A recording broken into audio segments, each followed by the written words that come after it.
are you talking about? I'm sweating already. You'll be sweating in a moment. You do. Jump, jump, jump around.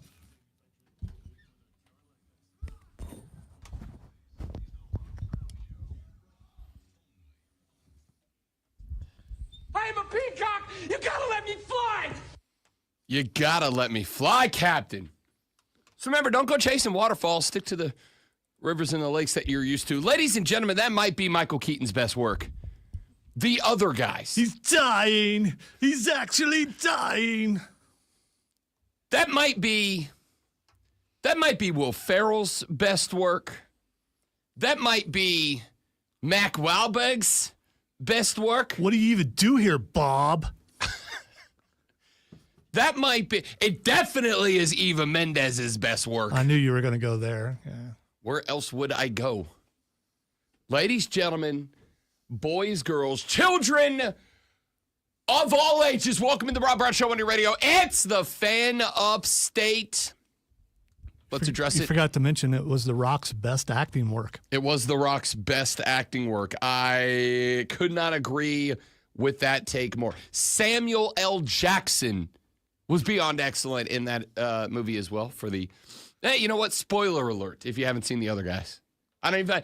As long as that movie's been out and as much as it is on you for not having seen it yet, if you haven't seen it yet, The Rock and Samuel L. Jackson have a plot twist rivaled only by, who was it, Drew Barrymore in Scream back in the day? You talk about how long they're in the movie? Well, I wasn't going to say it, but yeah. But yeah. Dude, that movie's been out for what, 15 years? Maybe longer than that? Well, so I got this shirt for $6 on Amazon. Good for you. Isn't it it's an awesome shirt. Yeah, it really is. There are some people who are not watching the stream and don't know what the shirt is, though. Well, they should come to the stream at facebook.com/thefanupstate, the Fan Upstate on YouTube, the Fan Upstate on Twitter, the Rob Brown Show on Facebook, on YouTube, and on Twitch. Found a Amazon seller and busted out the Dale Earnhardt 3. We had a Dale conversation on the show yesterday. Had found this shirt like 3 days ago, and so you took the risk after being burned on the poster thing and everything. You're just like, I'm still going to buy online, and you went for it and you got the shirt. I'm gonna say 87-ish% of my shopping is done online at this point. If I can avoid mall stores, groceries, etc. Well, it's paparazzi. I get it. I understand. No, you know what it is? It's I'm tired of being asked, "Can I see your receipt?" I'm just tired. I'm tired of it. I'm not coming to your store anymore because no, you can't see my receipt. I already bought it. I already paid for it. It's mine. No, you may not see my receipt. Have you tried going to a different? I mean, the same store, but in a different location. Yes. And they did it to you get to the point that. Wow. To the point that my wife is in on the conspiracy theory that I apparently, whatever a shoplifter looks like, that's just me. My wife's in on it now because. Are you wearing the glasses when you're going in there? I've done it with, I've done it without, I've done it with that. I mean, you look a little shady today with the glasses. So, I mean, if someone walks in with those glasses, you got to think, okay, this guy's too coordinated. Something's going on. No. I've gone hat, no hat, glasses, no glasses, jacket, no jacket. I've done it all. And we're at the point now that the wife's in on the theory because we've gone to that same mega store a number of times because it's right by the house, right?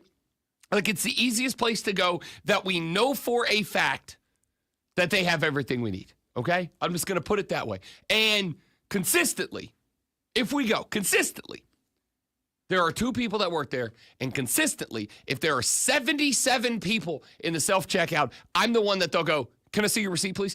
And there are times that I get it, right? Like I went in there, I don't know, 4 or 5 weeks ago, and I bought my Xbox, right? Got myself a new Xbox, what are we on? The Series S, X, whatever it is. Got myself a new Xbox. That's like a $500 purchase. So like I get that if somebody's rolling up out of there with a box that's worth $500, you want to make sure they got it. And I was not offended by that one.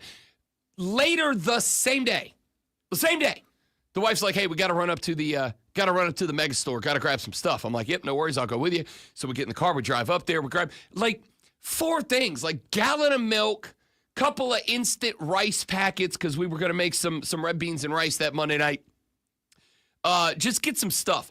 And as we're like, one bag of stuff. I'm not pushing a shopping cart out of there. One bag, like I'm carrying it. We didn't even bring a basket into the store because we knew whatever we needed, I could carry from the shelf to the register, throw it all in one bag, carry it from the register to the car. We had a bag of stuff. There are like 4 people that all leave the self-checkout register at the same time. One guy has a big-ass basket full of stuff.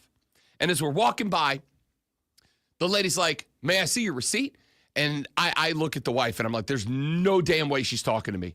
There's just no way she's talking to me. And sure enough, I turn around. Zoe, I wish I could make this up. She steps around the guy that has the full basket full of stuff, steps around that guy to come to me to see my receipt for like 4 items, all that fit into one bag.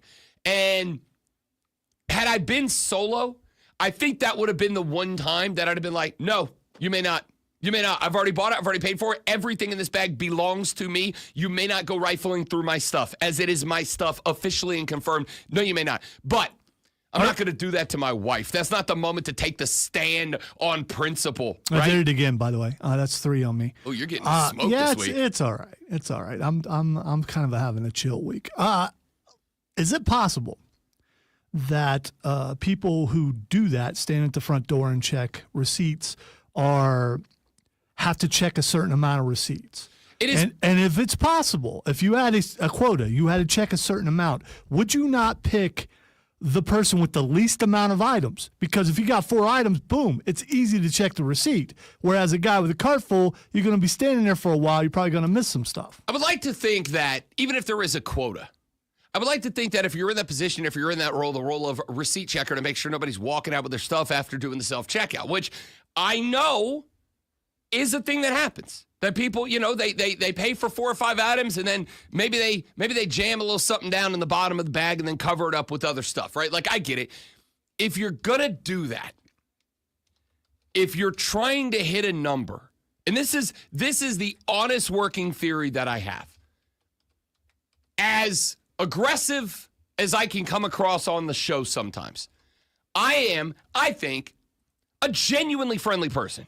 Like, I really am a friendly person. I challenge you to find any listener out there who has ever come up to me at any event I've been at and said hello that hasn't at least, or wouldn't at least describe me as cordial, right? I think I'm a friendly guy. I have a smile on my face most of the time. I like being alive. I like being out amongst the people. Like, I'm a friendly guy. And I think you can read that on my face most of the time. I've chalked it up to, if your job is to stop people who believe that they are done with their shopping experience, I have gotten my items, selected them, cataloged them, scanned them, paid for them, put them in a bag, and I am now leaving the store. That is the end of my shopping experience. I am on to whatever is next in my life. Those people don't want to be stopped. They don't. None of us want to be stopped. Like, we're ready to move on to the next part of our day. I am done with this. And are there multiple exits in this place? I think what happens is that the receipt checker, who's got to look at the however many people are coming through this self-checkout register, any given hour, any given day, any given whatever. I think when you know that you are confronting people who believe they are done with this experience and are ready to go, that your goal would be to stop the people who look like they would be the least mad about being stopped. You want to stop the people who look like they are the least likely to go, "Absolutely not, Ethel. I got to go. Absolutely not. You can't. I've already paid. This is my stuff now." And I just don't come across, as big as I am, I don't come across I don't come across as a confrontational guy. I don't look like a guy who's going to be like, "No, man, absolutely not. Bleep off. I'm ready to roll. Absolutely not." So I think I'm getting stopped because I'm a big cuddly teddy bear. I'm a big giant walking friend to everybody. And I think they stop me over and over because of the number of, because of the complete lack of confrontation on my big handsome face. That's why I think I get stopped over and over. So I think, and I'm going to have to, like, stuff the emotions down deep. I think it's going to take one time genuinely being a jerk to somebody. And I don't like that. That's not me. That's not my style. I'm a non-confrontational guy. Never been in a fist fight in my life. I talked my way out of them. I don't like confrontation. I think it's going to take one time when somebody goes, "Can I check your receipt, please?" to go, "No, and do not ask me again. I've paid for this stuff. It's my stuff. I'm leaving. I'm out of here. I'm done with this. I have shopped. I have purchased. I'm going to my car. Call the cops if you got to," right? I think it's going to take one time to, like, genuinely be... Hey, you good over there? Bless you, buddy. That one felt like it was from the soul. Okay, perfect. I think it's going to take one good time of just being a beehole, just being an absolute jerk to somebody to stop having this happen. Because even the wife at this point, when we go, and I'm all, not her, they come to me every time we go. She's at the point now where she's like, "I think I'm just going to carry the groceries." And I'm like, do you understand how much worse it's going to look if I walk in this store, I'm in this store for like 15, 20, 30 minutes, and then I walk out carrying nothing at all? They're 100% going to call the cops on me for that. There's 1,000% chance they're going to be like, no, he did not just roll up in here for 25 minutes and has nothing on him.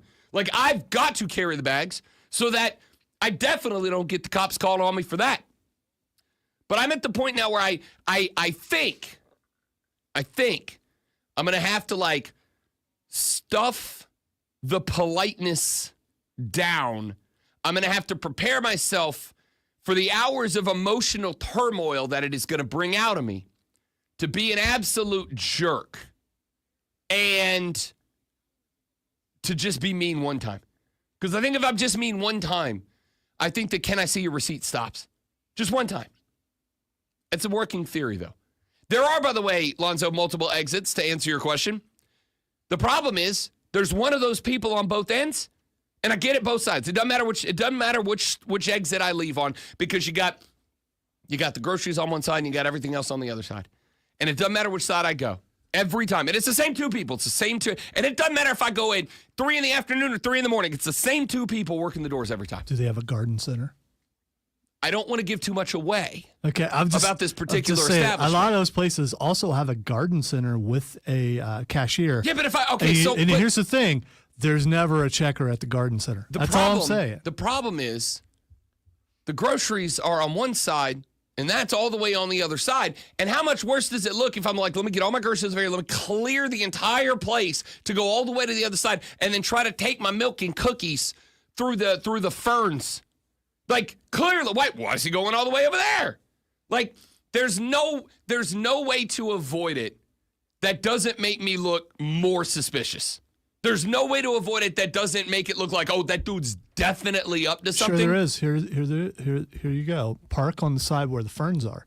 Come through the door where the ferns are. So you're going back to where you parked. So you're asking me to walk in that side, come inside, walk all the way to the other side, then collect my stuff, walk all the way back to the other side, and check out. If there's one dude up there with a security camera, they're going to be like, why? No. Why? I've did that kind of security before.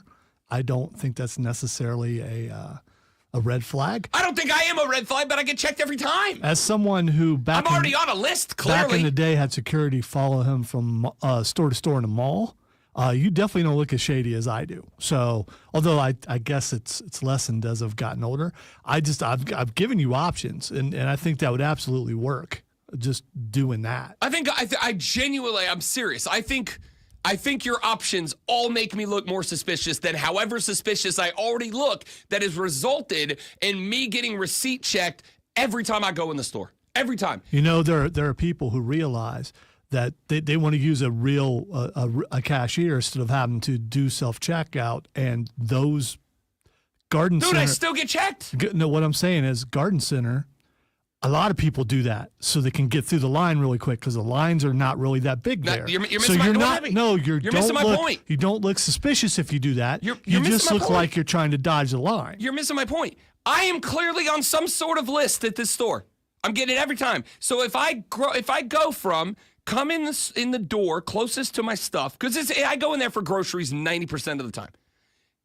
The door, the groceries, the checkout, the door. And even if I go through the regular checkout where somebody else does the beep, beep, beep, beep, beep, beep, and I pay, I still get hit by a receipt check on the way out. So I'm clearly on some sort of list at this I'm willing establishment. to help you. Listen, I speak grandma, so I could come in and I could help you out and speak to the grandmas who have you on the list. Dude, I could get you off the list. Old ladies love me. Not at this place. They don't. Just this one.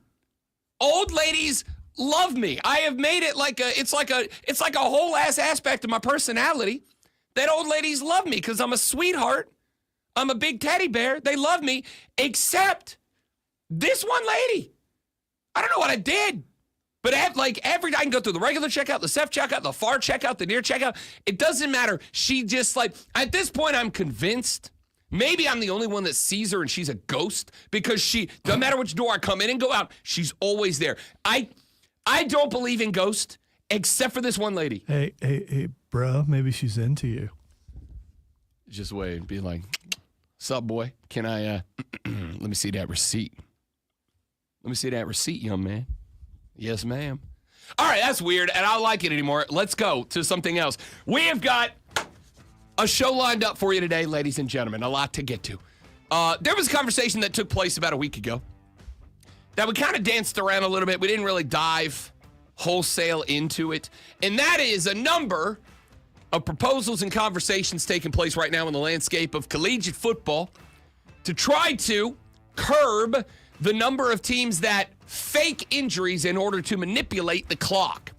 There are some potential rules changes on the horizon to try to combat that. We'll talk about that. Bryce Young talked a little bit in an interview not too long ago about what he perceives as his growth from his pre and post benching during the 2026 season. We're going to get into that here in just a little while. Growth. Just never stops with you, does it? Just never stops. Got some hockey, got some NBA. Nikola Jokic, very good at basketball. Very good at basketball. 19 assists last night. More 15-plus assist game than any other non-guard in the history of basketball. Pretty good at basketball. We'll talk about that and a whole lot more all coming up. I'm Rob. He's Lonzo. This is the Rob Brown Show on the Fan Upstate. I forgot the pen to my tablet. I shall return ever so briefly.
Mike said they're hitting on you too. You know those 70-plus-year-old ladies. Love the Rob Brown. Can you blame them? I'm adorable. Grannies need love too, man. I mean, you know.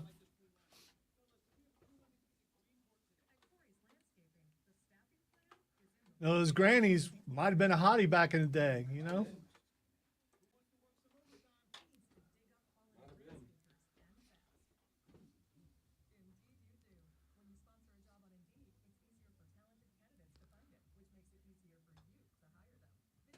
Oh, ladies and gentlemen, that was for $1 million. Played 9 holes of golf yesterday, and I was putting very well.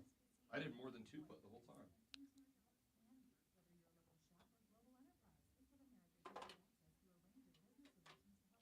Isn't that like I guess you're shooting for the big one, right? Not the little. I mean, yeah. Okay. You take what you can get. One on the right's like a cup outside, which is not bad if there's a break, but Which there might be in this room. there might be. I don't miss 2 in a row like that.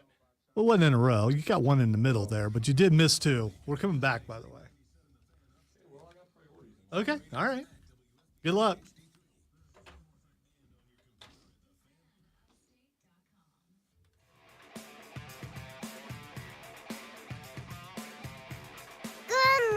Yes, it is. Welcome back. Ladies and gentlemen, the Rob Brown Show is on your radio. It's the Fan Upstate. Rob, the Great Milonzo, and you. 844-326-3663. 844-FANFONE. That's the number to call the show. That's the number to text the show. That's the number to be a part of the show. And we would certainly love for you to do just that. Jump on board, be a part of it. Let's get into some conversations here, dudes and dudettes. I haven't decided how much of a story this is or isn't, how much of a story this should or should not be. I honestly don't know how interested or not interested you guys are in this story. But the LIV Tour and the PGA Tour continue to work towards some sort of agreement, arrangement that would get those 2 tours, the 2 biggest golf tours on the planet, back in line with each other. What that looks like, what that means, the format of that, no idea. What we do know is that earlier this week, late last week, I guess I should say, what we do know is that late last week, Tiger Woods and a handful of other golfers, Jay Monahan, the commissioner of the PGA Tour, and a number of LIV Tour officials all met with President Trump and each other at the White House. Trump came out a handful of hours after that and said that he does believe that there is a path to reconciling those 2 golfing organizations in order to get the world of golf back onto the same page. And I'm very intrigued by this. Obviously, Trump's a big golf guy. He's obviously got long-standing relationships with a number of athletes and officials in the golf world. Trump's golf resorts have been utilized as the site for both PGA Tour and LIV Tour events for many, many years. And so he obviously has a unique insight into a lot of what is going on in the world of golf. So frankly, I don't think he's a bad partner to have in this relationship. I don't think he is necessarily a bad partner to have as kind of a middleman. If for no other reason, then Donald Trump stands to make a lot of money if he can get these 2 tours in line. And I think we kind of know that's a driving force behind most of the decisions that he makes. And I'm not judging him because me too. I get it. So I think he provides a very unique element, a very unique perspective as somebody who is a fan of the sport, but also somebody who will profit if these 2 organizations were to get on the same page, were to come together and figure out what some sort of joint venture between the 2 ultimately turns out to look like. What I am genuinely interested in is twofold. Number one, how do the athletes on these 2 tours feel about this? And number 2, how do the fans feel about this? And I do think that there's a split perspective within both of those groups. I think the guys on the LIV Tour, frankly, I think there's a little bit of buyer's remorse. Even though they did get a ton of money to make the jump. I think there's a little bit of buyer's remorse because let's keep it a buck. There's not really a big audience for that tour right now. There's not really, at least not really a television audience. So, like, you get this huge swath of money from the Saudis for jumping over to the Live Tour. But until you show up at Augusta, until you show up at the Masters, there's not really a ton of marketability behind it. I've got a friend of mine who's a big golf guy. He's down in Florida. He was a fraternity brother of mine. He's a big golf guy, and he is an advocate for the Live Tour. And there's a group text of about 5 of my old fraternity brothers, all of us golf bros. We talk about betting golf. We talk about the events that are upcoming, etc. And I pointed out to him a couple of days ago when we were having a similar conversation about all of this, that very rarely does he bring up the Live Tour in our conversations. And I said, I'm going to keep it a buck with you. You advocate for the Live Tour. You talk to us about how we should watch the Live Tour, how we should be involved with the Live Tour, how we should support the Live Tour. Even if we don't love the foundation of the Live Tour, you have made the argument over and over that, like in everything else, in an ideal world, competition breeds excellence. And that if the Live Tour was supported, was advocated for, was given a bigger platform in the United States, the Live Tour could be a force that drives golf forward. To which I responded, when's the next tournament? Where's the next tournament? How do I watch the next tournament? Let's say I believe this argument in its entirety. Let's say I was all in. I said, you know what? You're right. I like the 3-day tournament. I like the shotgun start. And I actually kind of do like the shotgun start. I think that is something the PGA Tour should adopt. I think we should not start golf tournaments. I went to the U.S. Open last year up in North Carolina. I went up there last year. And when they started with one group going out on 1 and one group going out on 10, and, every 9 minutes, the next guys went out. I got to tell you, the first, hour of that day, despite being at a major tournament, despite being at one of the most famous golf courses on planet Earth, despite walking the course alongside guys that I have grown up watching, guys that are the next generation, guys that I've seen on TV, the first couple of hours of that day were kind of boring because it's like there's huge crowds of people around because there's only, for the first 10 minutes, there's only 4 guys on the course or 8 guys on the course or whatever it is. And then 20 minutes later, now there's 4 guys on the course or 8 guys on the course. And then a couple hours later, now there's 12 guys on the course. And that first hour or so, it's kind of boring. I do think they should go shotgun start.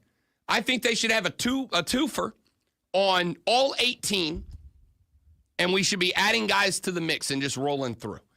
It does get a little bit stale sometimes.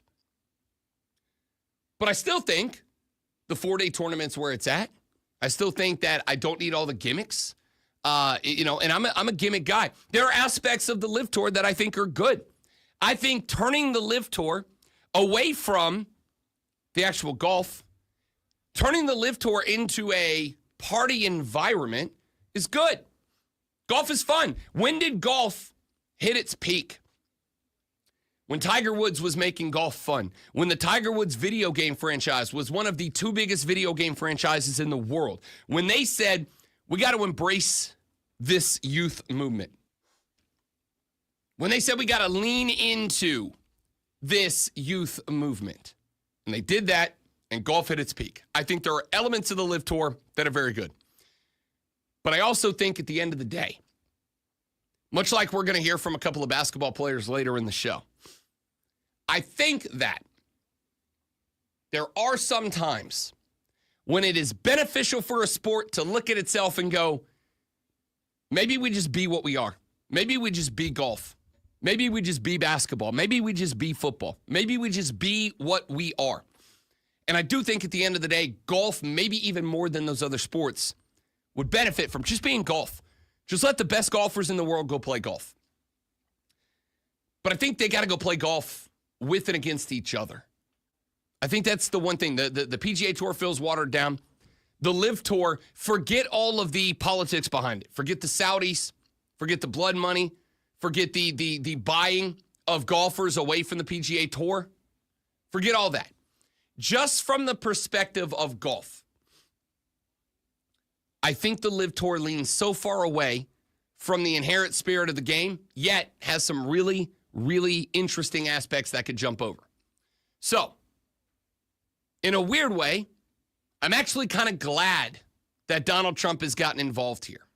Because I do think that he has again, as a golfer, as somebody who has a relationship with a lot of the golfers on both sides of this debate, and as somebody who stands to profit quite a bit by having the LIV Tour and the PGA Tour working hand in hand, because he can start selling tournaments that include all the golfers at his golf courses. I'm on board with that. Go ahead. Here's the problem. And this is what has been the problem from the beginning. Number one, the Saudis do not care about profit on the LIV Tour. We can say that we can say that they do, and you'd like to think that they do, but that's an American mindset. The American mindset is profit above everything. The Saudis don't care about profit. The profit for the Saudis is having people normalizing relationships with Saudi Arabia, having people normalize conversations about Saudi Arabia, and getting away from all the murders and stuff. It's getting away from that. That has always been the goal. You have heard the term sports washing since the beginning of the LIV. And so for fans to try to accept this separate entity, even if it is trying to make inroads and join in with the PGA Tour, it's one thing to be able to separate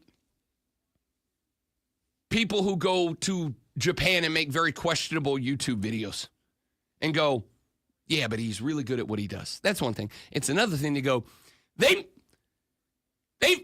murdered a lot. They've done a lot of the murders. And when they've done a lot of the murders, it's kind of hard to go, but what a fun golf tournament we have going on, right? I mean, I'm willing to brain hole the murders for golf. It's a tough spot. Number two is obviously what the players have to feel about it, because a lot of the guys on the PGA Tour feel very betrayed by the guys who went over to the LIV Tour, the guys who made the PGA Tour suffer in order to get big vaults of money. And now basically want to come back. They still want to keep all that big pile of money that they got from the Saudis, but also they want all the benefits that the guys on the PGA Tour busted their ass to make sure are still in play without the LIV Tour guys. Adam Scott said over the weekend, he's like, yo, like there's gonna be hard feelings. The LIV Tour guys can walk in and be like, hey, no hard feelings, right, guys? Adam Scott's like, yeah, no, there's gonna be hard feelings. You ditched us all. You made us shoulder the burden of carrying this tour to go do this other thing. And now that this other thing you're realizing maybe isn't as good as you thought it was going to be, now you want to come back and benefit from the load that we shouldered, from the burden that we carried when you ditched us for a big pile of money. No, it's not okay. And I'm going to keep it a buck with you. Donald Trump, Barack Obama, the greatest leaders in America, I don't know how they can rectify those two positions. I don't know how they can rectify the PGA guys going, you sold us out, now you want back in when we shouldered the burden, and the LIV Tour guys going, yeah, but like, did you see how much they paid us? Because like, it was a lot, man. But now we kind of want to come back because there's also, I don't know how you rectify those two positions. Let's take a break. Back after this. The Rob Brown Show's on your radio. It is the Fan Upstate.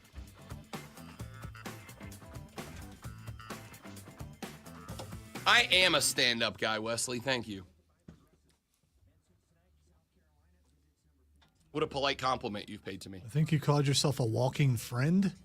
It was weird. I am a walking friend. I will go walk with anybody. Would you walk with Elijah? I don't know who Elijah is, but I remember that Elias guy. He was Elijah is the third brother. He's in TNA now. He's not Ezekiel. He's Elijah. Walk with Elias.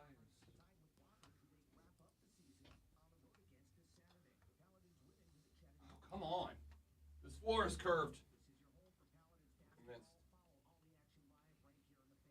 It's got a lot of speed, though. It's like putting on a concrete green.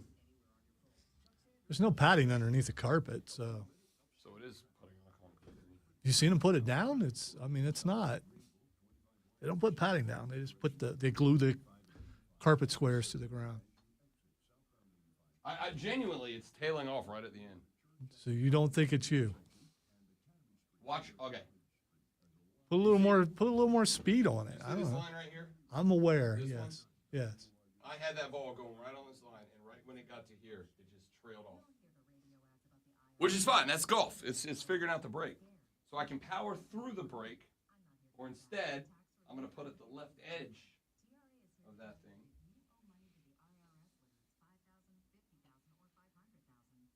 And watch it turn. Watch it turn over. That's still broke. You think that possibly it could be the balls? I'm just saying.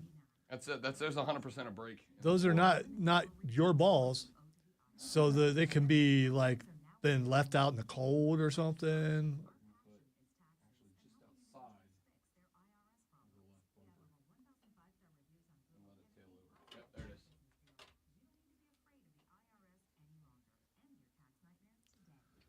I'm Half a cup outside. so glad you figured it out. Way to go, you. Way to adjust. That also winning, but whatever. Who's counting? 1 minute.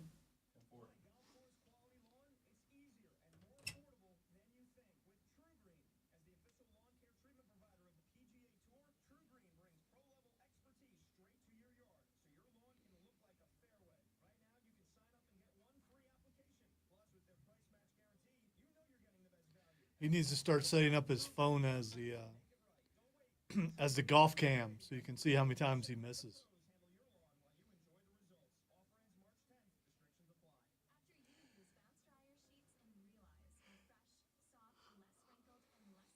Or we can get engineering to install a camera. Just for that. But then I'd also want one on the dartboard, because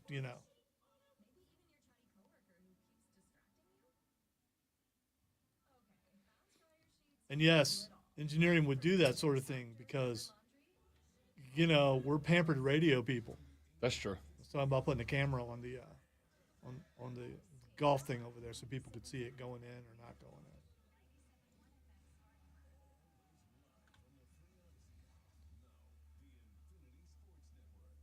Can you put extenders on a webcam to make? Yeah, they make USB extenders. Do they? I think you have to like sacrifice a little. That's what I was integrity, wondering. Yeah, but it shouldn't matter that much.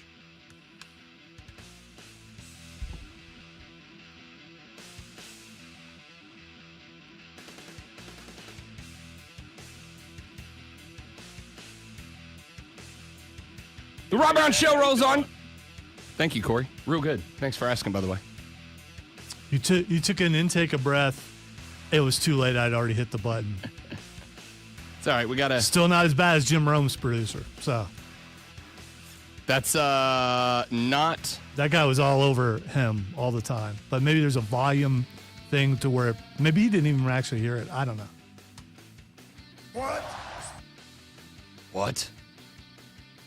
The Rob Brown Show back on your radio. It's the Fan Upstate. Rob, the great one, Lonzo, and you. We had talked not terribly long ago about rookie quarterbacks. We spent some time talking on, I think, last Friday about Trevor Lawrence. We talked about Bryce Young. We've talked about Caleb Williams. We've talked about the incoming rookie quarterbacks, Shedeur Sanders, Cam Ward, Jackson Dart, et cetera, et cetera, et cetera. And these conversations to me are interesting because of the philosophies of people when discussing and debating these rookie quarterbacks. I have said a number of times that I think the concept of plugging and playing rookie quarterbacks is a lottery. And I think one thing that gets lost to a lot of people, and this is why I am so adamant in my constant, repeated insistence that wins and losses are not a quarterback stat. Because I think people have gotten into this mindset that, well, if you got a good quarterback, you win football games. And I certainly will argue that having a great quarterback will help win those football games. But it is not a recipe for just automatically winning football games. And I think that we've got enough data, even just out of the last couple of classes, that we can say that that is true and accurate. We can talk about guys like C.J. Stroud, who was down in Houston. And when C.J. Stroud came out of Houston, or got to Houston, I should say, going into the season, I discussed the fact that I believed that the Houston Texans had created a scenario, a situation, where C.J. Stroud had the best chance to succeed. Not that he would be the most successful, but that he had the best chance to succeed out of any of the guys that came into the NFL in that class. I very much liked his wide receiver setup. They had a good running back. The only question we had was about the head coach, who was also a rook, also a first-time head coach in that spot. And so there were questions about that. But the situation that the Texans put C.J. Stroud in was incredibly beneficial. Then I looked over at Carolina, where Bryce Young comes into play. Now, they didn't have a rookie head coach. They put Frank Reich into that spot. And Frank Reich was a guy that I have to acknowledge, I didn't hate the hire when it happened. I said, all right, this guy's got experience recently with a young quarterback in Andrew Luck. And I put the breakdown of the relationship between Frank Reich and the Indianapolis Colts, I put it on Jim Irsay. Because clearly, Jim Irsay is a guy that was kind of out there, kind of a character, and has had his off-the-field issues to some degree. And I said, I think Irsay might be breaking down a little bit. This might be a Jim Irsay problem, not a Frank Reich problem. Well, it turns out it was a Frank Reich problem. Turns out perhaps Jim Irsay wasn't the issue. Jim Irsay might have been exactly correct about Frank Reich because he comes over to Carolina, brings a very antiquated mindset to running the offense around Bryce Young. The antiquated mindset being, I am going to force the quarterback into my system, not mold my system to the quarterback. That is one of the things I've given the Houston Texans a ton of credit for, even with a bit of a fall off this year, a sophomore slump, if you will. The Houston Texans, they went and they got guys like Nico and Tank, and they molded their offense around C.J. Stroud, not tried to force C.J. Stroud's play style into their system. A lot of credit for that. Yesterday, we got into it again. Talked about Caleb Williams a little bit. Because I'm going to tell you, I don't think there's any element of Caleb Williams' game that says to me he can't be that guy. Because I do think he can. And I said going into last year that I thought Caleb Williams, of all the rookies that came into the league last year, had the best setup around him to succeed, except for his head coach. I did not understand the decision to keep Matt Eberflus when Matt Eberflus had proven multiple times that he doesn't get it. They ended up firing him midway through the season, moving on. They went with Thomas Brown, their offensive coordinator, a guy who was right here in Charlotte a couple of years before that. And if you look at the efficiency rating of Caleb Williams before and after the departure of Matt Eberflus, I think you see an uptick. I think you started to see Caleb Williams playing better football. When Frank Reich left, and yes, I know, interim head coach, Bryce Young looked better at the tail end of not this past season, the season before. Bryce Young looked better after his benching at the initial start of this year. Why is that?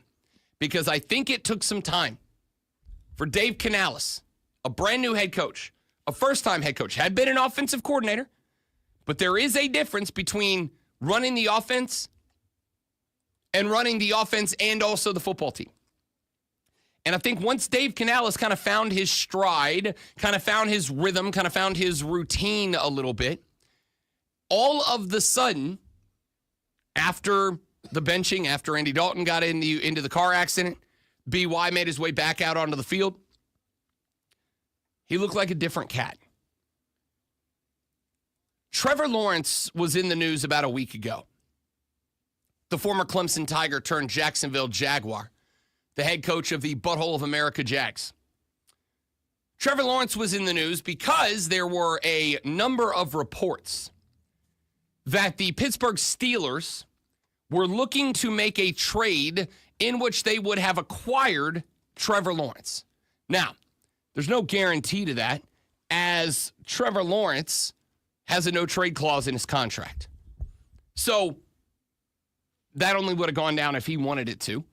And based on his conversation, and we'll hear about this later on with What Up Bay Kay Adams yesterday, he said, I don't want to go anywhere. I want to be here. I want to win a Super Bowl here. I want to play with my guys. I want to be here. And frankly, I kind of believe him, to be honest with you. A lot of guys say that, and I'm like, I don't know. I kind of believe Trevor Lawrence. I may just be giving him the benefit of the doubt because I've gotten the chance to talk to him and work with him in the past, but I actually believe him. Now, with all of that being said. You saying sunshine wouldn't lie. I am. I'm not saying he wouldn't lie. I say I don't think he is lying here. To me, the Jags still have not created for Trevor Lawrence what the Panthers created for Bryce Young last year. They still have not created for Trevor Lawrence what I think the Bears have created for Caleb Williams next year by going and getting a young man who's had a ton of success as a play caller and adapting an offense to a quarterback, not the other way around. All right, I'm confused because only one of the three of those quarterbacks has actually made it to the playoffs and won a playoff game, and that would be Trevor Lawrence. Correct. And yet, I still don't think. And has actually had some winning seasons. Again, poster. Inaccurate. It's not inaccurate. I think that the reason that I continue to say, I was on CBS Sports, Infinity Sports Network Radio on Sunday with Sean Levine, big Kansas City guy. We were having the conversation. And he was asking me about the teams I cover. Carolina Panthers, New Orleans Saints, Jacksonville Jaguars because of Trevor, etc. And he said, all right, out of Bryce Young, Caleb Williams, Jacksonville's Trevor Lawrence, which one of those guys do you think ultimately is the best quarterback? And I said, I think all three of them have an element that I would say they are the best at. I think Bryce Young is probably the most accurate of the three passers. And therefore, a guy that if you can prop up a pocket around him, could end up with the most passing yards. I think Trevor Lawrence, to me, Trevor Lawrence is the prototype. Good accuracy down the football field, but his ability to adapt, improvise, move on is there. But you got to build around that, and I don't think they have. And it is a bit frustrating to me. And it has gotten frustrating mainly because not only were the reports floating around that Pittsburgh wanted to make a trade for Trevor Lawrence, but when I saw that report, which I wrote off, when I saw that report and I went looking through like Jags message boards and Reddits and all that, I saw a ton of Jags fans that were like, yeah, let's move on from this guy. This guy can't do it. This guy won't do it. This guy's incapable of doing it. Which I said, I don't think you can know that yet. I don't think you can know that. You've given him some weapons back there. You've given him Etienne, a guy he's comfortable with, he's worked with before. You went and got Brian Thomas out of LSU. Again, number one wide receiver last year, was a rookie. And remember, he was a rookie that played the wide receiver at LSU. Played the number two. I do think if Malik Neighbors wasn't on that team with Brian Thomas at LSU, he would have Still been a top 3 draft pick in the NFL. I think he might have been up towards the top of number 1. I think that dude is exceptionally talented and was covered up by Malik Neighbors because Malik Neighbors was a freak show. That's a good pickup. But he was a rookie who played the number 2 that you plugged in to be number 1. I asked this question 3 shows ago. I'll ask it again. Who was Jacksonville's second best wide receiver last year? Number 1 was a rookie from LSU. Who was the second best wide receiver there last year? Because I asked Sean Levine that on the radio. It's a guy who covers football. Sean knows ball. I like the guy a lot. I said, Sean Levine, quick, tell me who was the second best wide receiver on that team last year. And he went, I can't come up with it off the top of my head. Yes, exactly. We know who Joey B's are. We know who Lamar's are. We know who Mahomes's are. We know who the good quarterback's second best wide receiver are.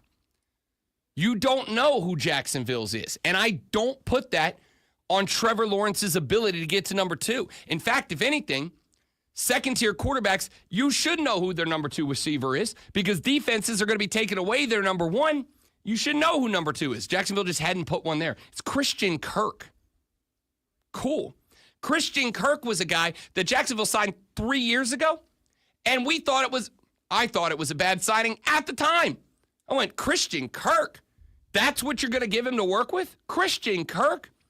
And he is still the second best option that they've put on the football field for him.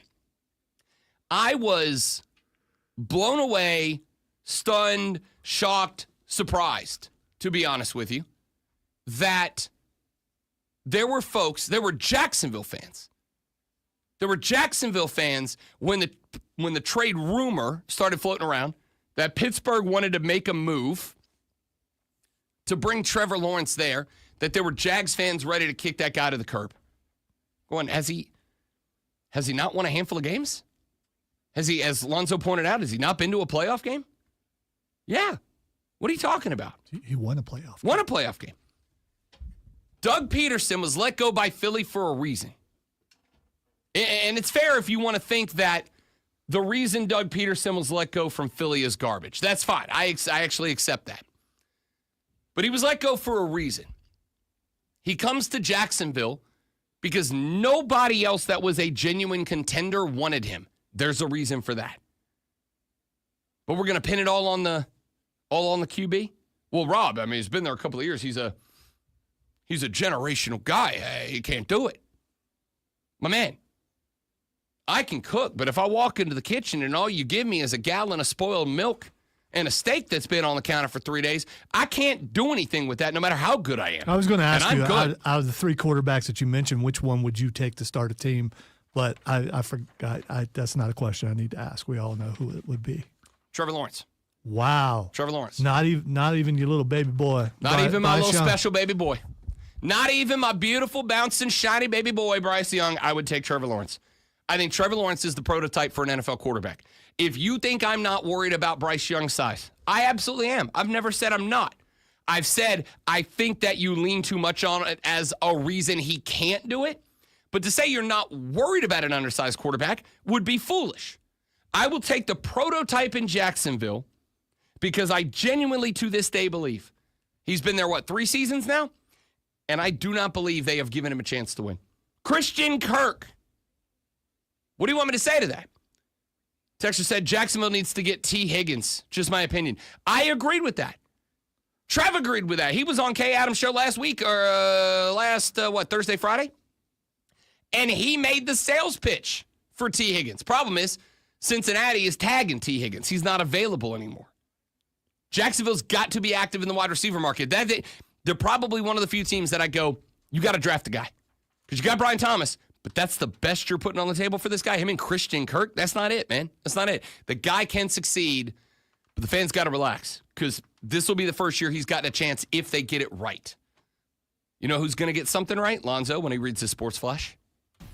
At least 1, maybe 2 things. You never know. The Tush Push is on the chopping block as an unidentified team. Tush Push reported to be the Green Bay Packers. Maybe, possibly, it's probably Green Bay. Proposed a rule to ban the play, according to NFL VP of Football Operations Troy Vincent. Vincent did not identify a team, but if the proposal is accepted For a vote, 24 of 32 teams would have to vote for it to pass during owners' meetings next month. The play has been examined by the NFL in the past, but no action has yet to be taken. Denver Nuggets center Nikola Jokic set a career record with 19 assists in the 125-116 win over Indiana last night, according to ESPN. Denver's win was Jokic's 28th career game with at least 15 assists. Make sure you tune in tomorrow at 6:30 as Furman Paladins take on the Citadel Bulldogs right here on The Fan, Upstate. Dogs? I said dogs. I don't know why I said dogs. Dogs. Yeah, you got to be taking on them dogs over here.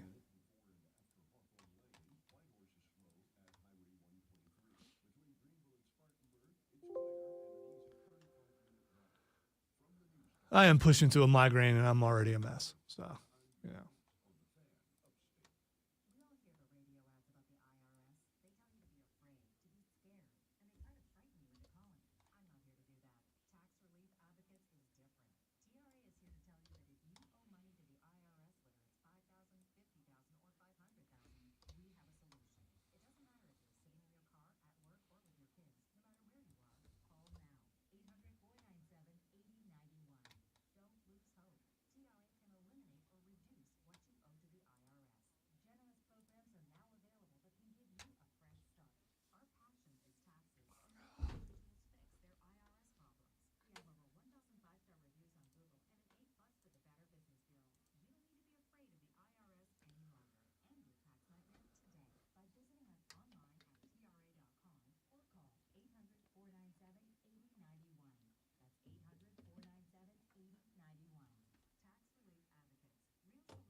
Cole said he's sorry they couldn't be on yesterday. He was working, which is What we figured.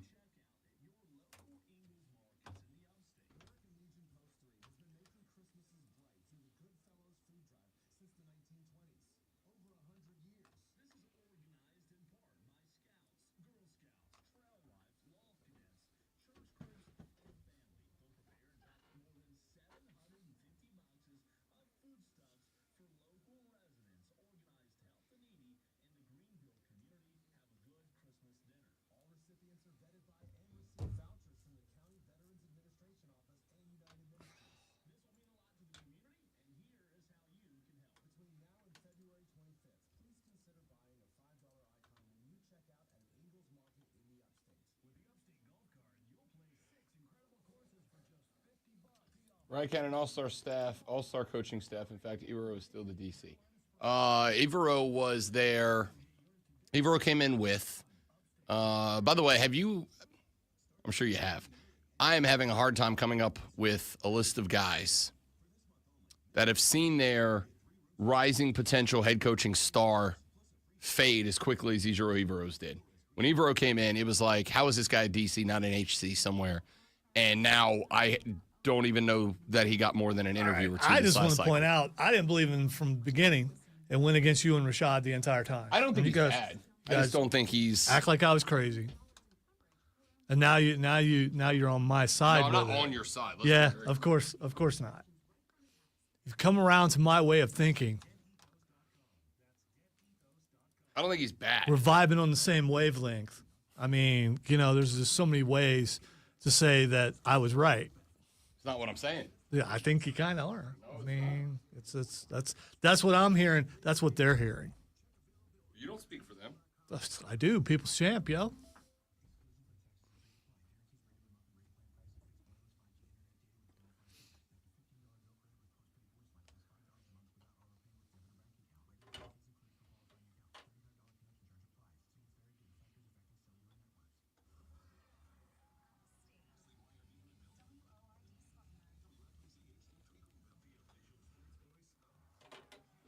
Definitely a break.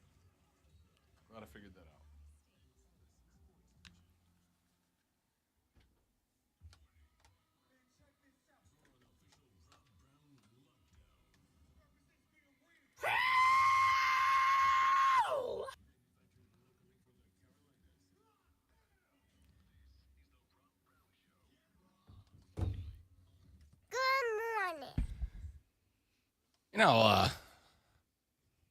Sometimes the world just works out in your favor. Having one of those moments right now. You're a 1%er, so I guess you would know about that. I wish. I'm having one of those moments right now because, as I have pointed out on the show, Rob Brown has ADHD and hyperfixation. When I get locked in on a thing, it's just all I've got. I have this habit since I've gotten hitched and putting on a wedding ring. You've probably seen me do it, Zoe. I spin the wedding ring around on my fingers. It's just it's like the fidget spinner of married dudes. Yeah, it bothers me when you do it. It does, because if you lose that, you're gonna be in a problem. Glad you said that. Because the wife hates it too. She's like, you're gonna drop it, it's gonna roll down a gutter, you're gonna lose it, and I'm not buying you another one. Yeah, we know you. For those of you that are unaware, I actually am a big fan of the wedding ring. It has inside of it T-Rex fossils and meteorite remnants. It's actually a super nerdy thing, and I love it. But she said that a couple times. She just texted me.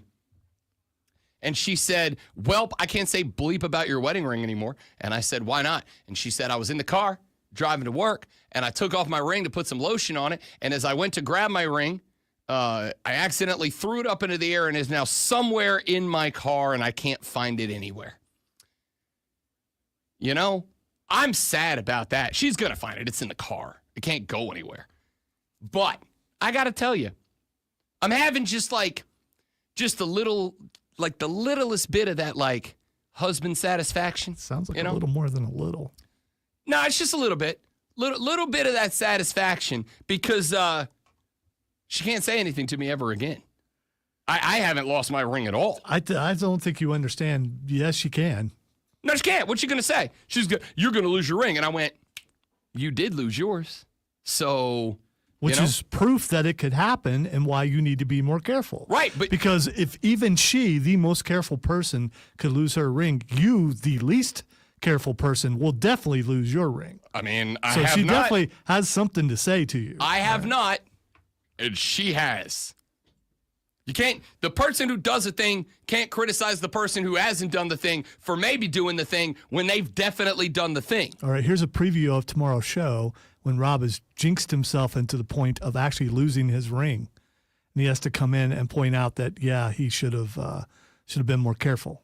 Still got mine. Mine's not floating around in the abyss. I'm good. Ladies and gentlemen, it is 7:03 in the morning. You have less than 57 minutes until you've got to get to the office, until you've got settled in, until you've got to pop off some emails, and then you get to do your favorite part of the day. You get to blow off work entirely and go talk sports with your coworkers. That's our favorite part of the day. That's why we've made a whole job out of it. But in order to do that, you've got to know what's going on in the world of sports. And ladies and gentlemen, if you need to know what's going on in the world of sports, well, lucky for you, we do this. Are you ready for the playbook of the peculiar, the almanac of the absurd, and the encyclopedia of the extraordinary? Well, you better be, because we're diving headfirst into the 3 top stories that will have your coworkers saying, "Shut the hell up," even before they take their first bathroom break.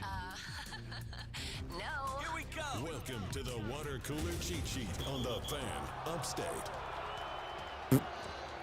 This is more of a raspberry, you know. It's like shut up, you know. It's definitely a fart.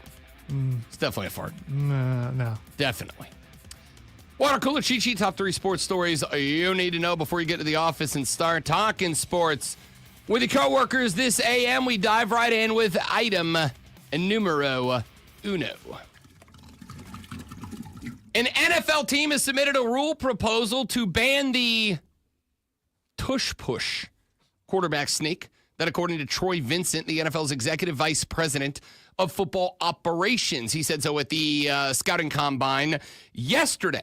Vincent did not identify the team that made the proposal when he made his comments, though reports are that it was the Green Bay Packers that are asking the NFL's competition committee to take a look at their proposal and decide if it is worth the time of bringing up at the owners' meetings that will take place next month down in Palm Beach, Florida. If that does come up for a vote, The NFL would need 24 of their 32 owners to vote in favor of the ban.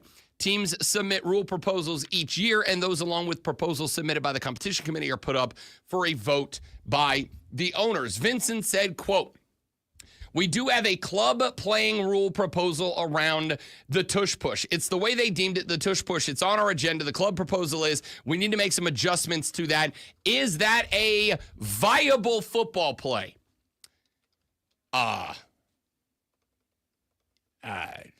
How's it not viable? What does that, have I been wrong about the definition of the word viable the whole time? They need to change the rule back to what it used to be, where you could not push a player, and that will eliminate the thing. They changed the rule, and then Philly went, "Oh, we can do this," and because according to the rule, we're allowed to. It's the NFL's fault. Why do we need to change it? Why? It works too good. Okay. I mean, get in the lab and figure it out. Get in the lab and come up with a solution. Draft bigger defensive tackles that are harder to move. Teach your guys to get lower and win the battle at the line of scrimmage. Here's the only way I think you can ban this. And by the way, I don't think it's illegal until they change the rule back. If you can't stop it, that's on you. They can prove that it's dangerous. And check a guy named Chris in the Super Bowl on how he got hurt right away and was not the same the rest. Trying to stop it. You know why he got hurt? I actually know why he got hurt. I went and looked it up. I went and looked at the tape. I didn't go looking to see why Chris Jones got hurt. I just saw why Chris Jones got hurt. If you go watch the tush push, specifically the one that Jalen Hurts scores on, what you will see out of Chris Jones is that he lines up in the one technique, which is on the outside hip of the center. But the ball's going this way, and Chris Jones lines up on like a 35-degree angle. You can't see me if you're not watching the stream. You should watch the stream. The ball's going that way. He's lined up this way, and he tries to, like, jump, dive, roll, side, which, for the record, I don't understand. What? If you have to go that way, line up to go that way. Like, I'm so, like, this is one of those times that I go, that sucks, and I hate it, and it made the game worse, but you did it to yourself, right? Like, that doesn't work. If you have to go that way, face that way. That's a bad way to handle that. Did that work when they faced another team that was using it? And if so, if it worked against that team, if it worked against the Buffalo Bills, why wouldn't you try it against Philly? Because remember, they stopped Buffalo several times from getting first downs with. Yes, but as I pointed out, the Bills and the Eagles run the tush push very, very differently. But if you tried it there and it worked, you're going to try it again, aren't you? I mean, if it was the same play, but it's not. Josh Allen does not run the push the way that Jalen Hurts does. Either way, I think it's a very viable play. The Eagles are converting tush pushes at about 88% over the past 2 seasons. Figure it out? Like figure it out. If you make it a dangerous play, if you prove that it's dangerous to the defense and that people are getting hurt, that's the only way you can ban this play. I don't disagree, and I have not seen any data anywhere to suggest that is the case. I think defenses... You can find data. Data can be found. Again, I have not seen or found any data to suggest that the injury rate on the tush push is higher than on any other play. I think you're missing my point. If you want to find the data, you can find the data. If that's what you want to use to get rid of it. I don't think you can. Because I don't think it's just a matter of like saying a number. I think you have to be able to prove that the tush push results in a higher injury rate than any other play. And I don't think you're going to find that. I don't think that's the case. I've watched a lot of Philly games because they're good. I don't think you're going to see an injury rate that is increased on the tush push. But I do agree with you that if you want it banned, that's the only way / reason to do it. Because if you do anything else, and again, I'm not a slippery slope guy, it's a logical fallacy. If A, then B, and if B, then C. Or well, you got to prove the connection from B to C to stop the connection from A to B. If we get to that point, then what's to say we just start, like NFL rules committees just start proposing changes to every play that works for a very good team? I don't know. I think it's a little bit of an overstretch. Let's get to item number 2. Y'all heard of this Nikola Jokic guy? You know who I'm talking about? That kid up in Denver playing basketball? He's a large man. He's a large man. He's pretty good at basketball. Last night, 19 assists, 18 points, 9 rebounds for Nikola Jokic. Was a board away from another triple-double. Denver's win marked 28 times that Nikola Jokic has had at least 15 assists. Now, there's been a lot of Allen Iversons out there that have gotten 15. Nikola Jokic has more 15-assist game than any non-guard in the history of the NBA. His final total is also tied for second most in a game by any center in the league's history. Only Wilt bleeping Chamberlain has had more. He had 21 assists against the Pistons back in 1968. A little bit different game back in the day. He's very, very good at basketball. Very good at basketball. I also like him just because he's Nikola Jokic. Nikola Jokic is turning 30 in the next couple of days. And at a practice this weekend, he was asked what his plans are. What are your plans to celebrate 30? Nothing. I don't like my birthday. Why not? I'm getting older. And better? Nothing. I don't like my birthday. Why not? Because I'm getting older. And the guy goes, and getting better. And obviously you can't hear it, but Nikola looked at this dude with side eye that is usually reserved for husbands when they make boob jokes about their wives. That side eye of like, if you say that again, you're catching these hands. You're getting I do not like my birthday. I'm getting older. Yeah, but you're getting better. So if someone were to ask you the same question, not for any reason, I mean, there's no reason to ask you that particular question, how would you answer that question? I have nothing planned. I genuinely have nothing planned. I That's, do not know. That's Thursday, right? So, It's this week. okay, well, you said it yesterday. It was Thursday. So anyway, that would mean tomorrow will be your last day before you're officially old. I have nothing planned. Okay. I don't plan. It's a weeknight. People have things to do. I'm not gonna be like, hey, you wanna come to my birthday party? Would you quit holding that cord in a menacing way? I gotta plug it in over there. Okay, all right. And if I don't do it now, I'll forget. Nikola Jokic is the best. 19 boards.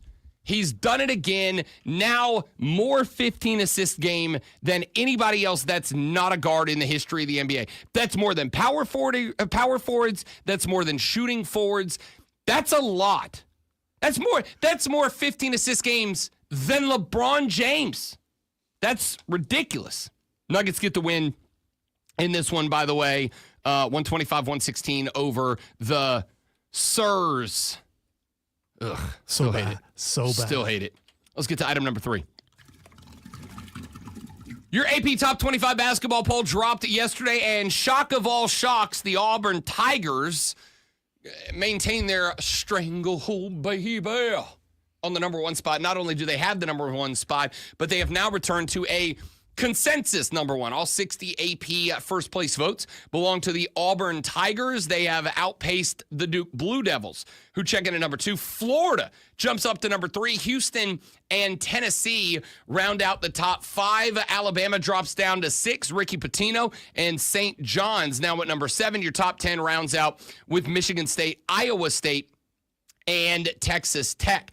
Texas A&M is 12, 1 spot ahead of number 13, the Clemson Tigers. They had that loss to Georgia Tech. We talked about it with John Blau yesterday, and I said, that loss kind of dialed him in. He said, here's the interesting thing.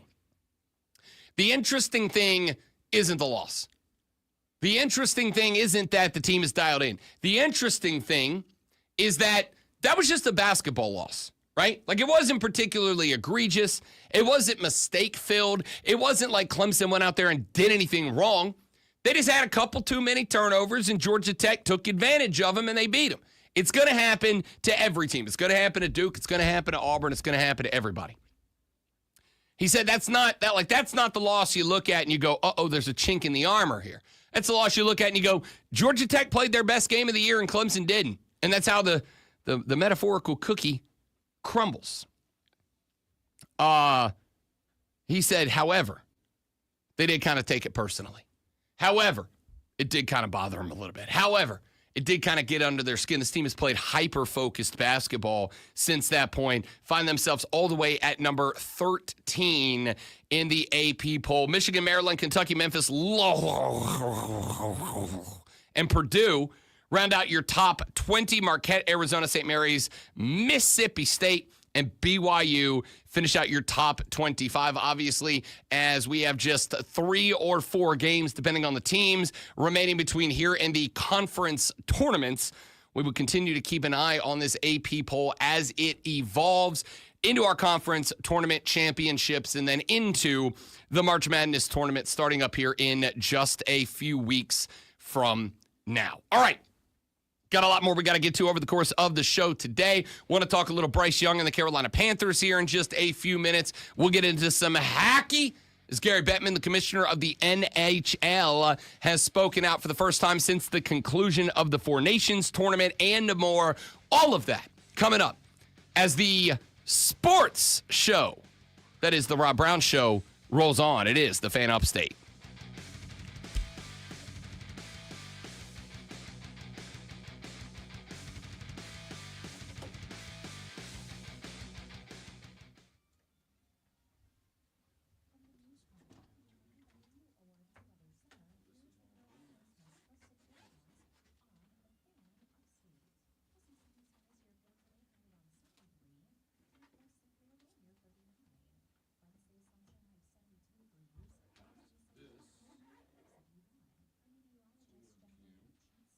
Sure, Mojo?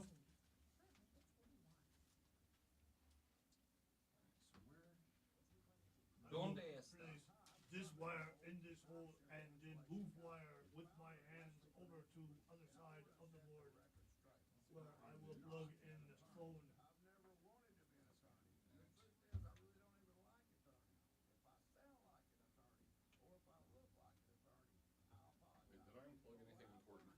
Probably.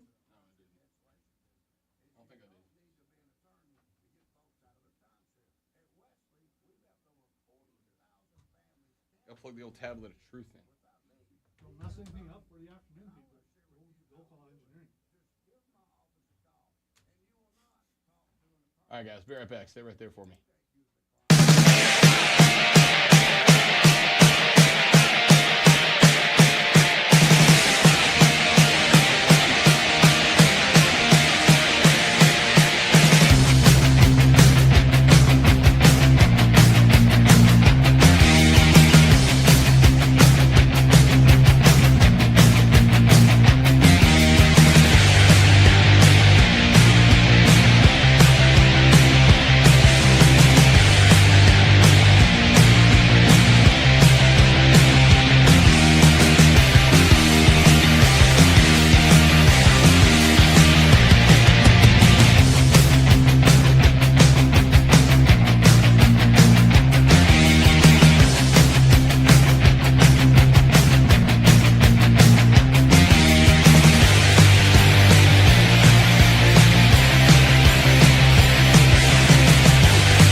early mocking, he had the Panthers taking a linebacker.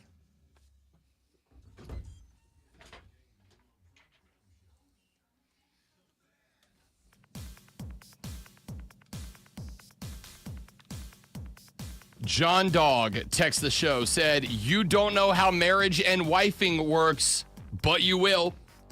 Texter said, "Poor Rob, believe what you will, sir." Joey texted the show and said, "LOL, I love hearing newly married men brag about how they think their wife can't say something. You'll learn, young Padawan." You know, I got a lot to learn, so I've been told. See, I not only am I trying to help you, but they're trying to help you too. But I mean, Hey, man, you learn through doing, I suppose. all I can say is I ain't lost mine. One of the two of us, 50% of us, ain't lost theirs yet. That's all I'm saying. That's all I'm saying. All right, let's get to a couple more stories here on the Rob Brown Show and the Fan Upstate. Wanted to get to this. I asked the question last week. How many of y'all that watch the Four Nations, maybe hockey's not in your regular sports watching rotation, how many of you, after the Four Nations face-off, would try more hockey, would check out some NHL, maybe come to a Swamp Rabbits game, would dial in a little bit on stick puck? And we got a handful of yeses. Now, I think like anything else, people's willingness to say yes to things very largely depends on the heat of the moment. I think a lot of people say yes to a lot of things they regret saying yes to when they are proposed and immediately, because in that moment it sounds awesome.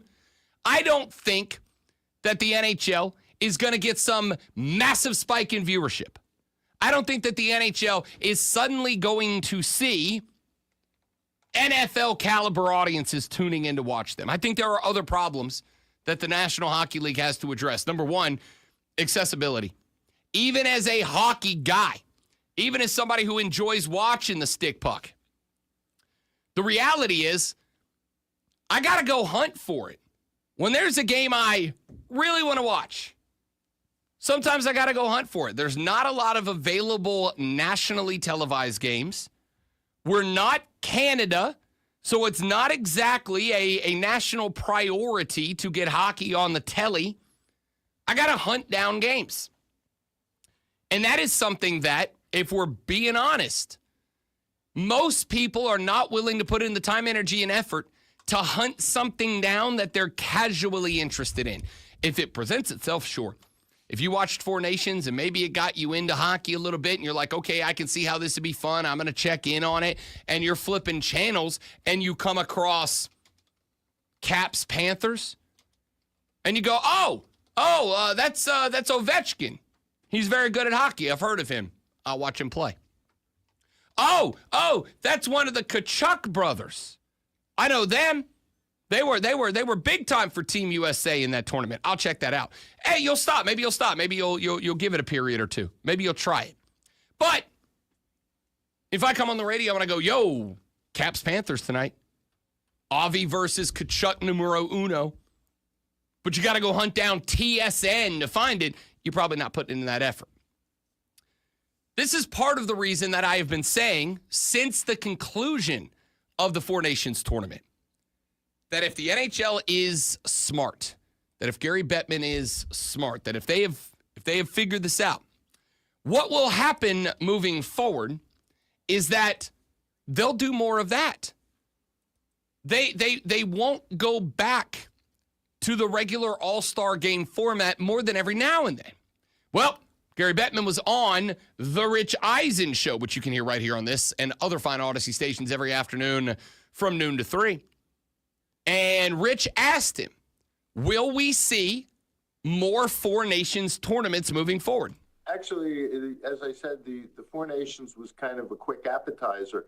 What we're going to do is Olympics, 2 years later a World Cup, 2 years later Olympics, 2 years later a World Cup. And the World Cup will have at least 8 countries participating. And that's something we're in the process of finalizing. And the world status may have something to do with exactly how we pull that all together. but we're looking to do a full World Cup like you see in soccer. We're going to look to do it in a variety of locations, and not just in North America. We'll be looking to do it in Europe as well. Four Nations is a one-off? Well, I don't know. It depends on you know what? The success has been so quick and overwhelming. Yeah. We've got a lot of things to consider and sort out, including what our own All-Star game looks like going forward. So you're asking the absolute right questions, and I don't have all the right answers yet because we've got a lot to work through. But listen, it was all good. For the record, I don't have an issue with that. You're asking all the right questions. I don't have all the right answers. I don't have an issue with that. The Four Nations was a handful of days ago.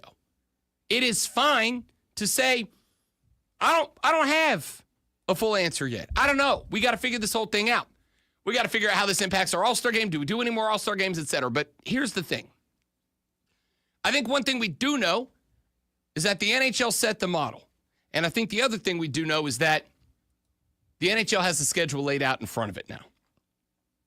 Coming up next year, you've got the Olympics.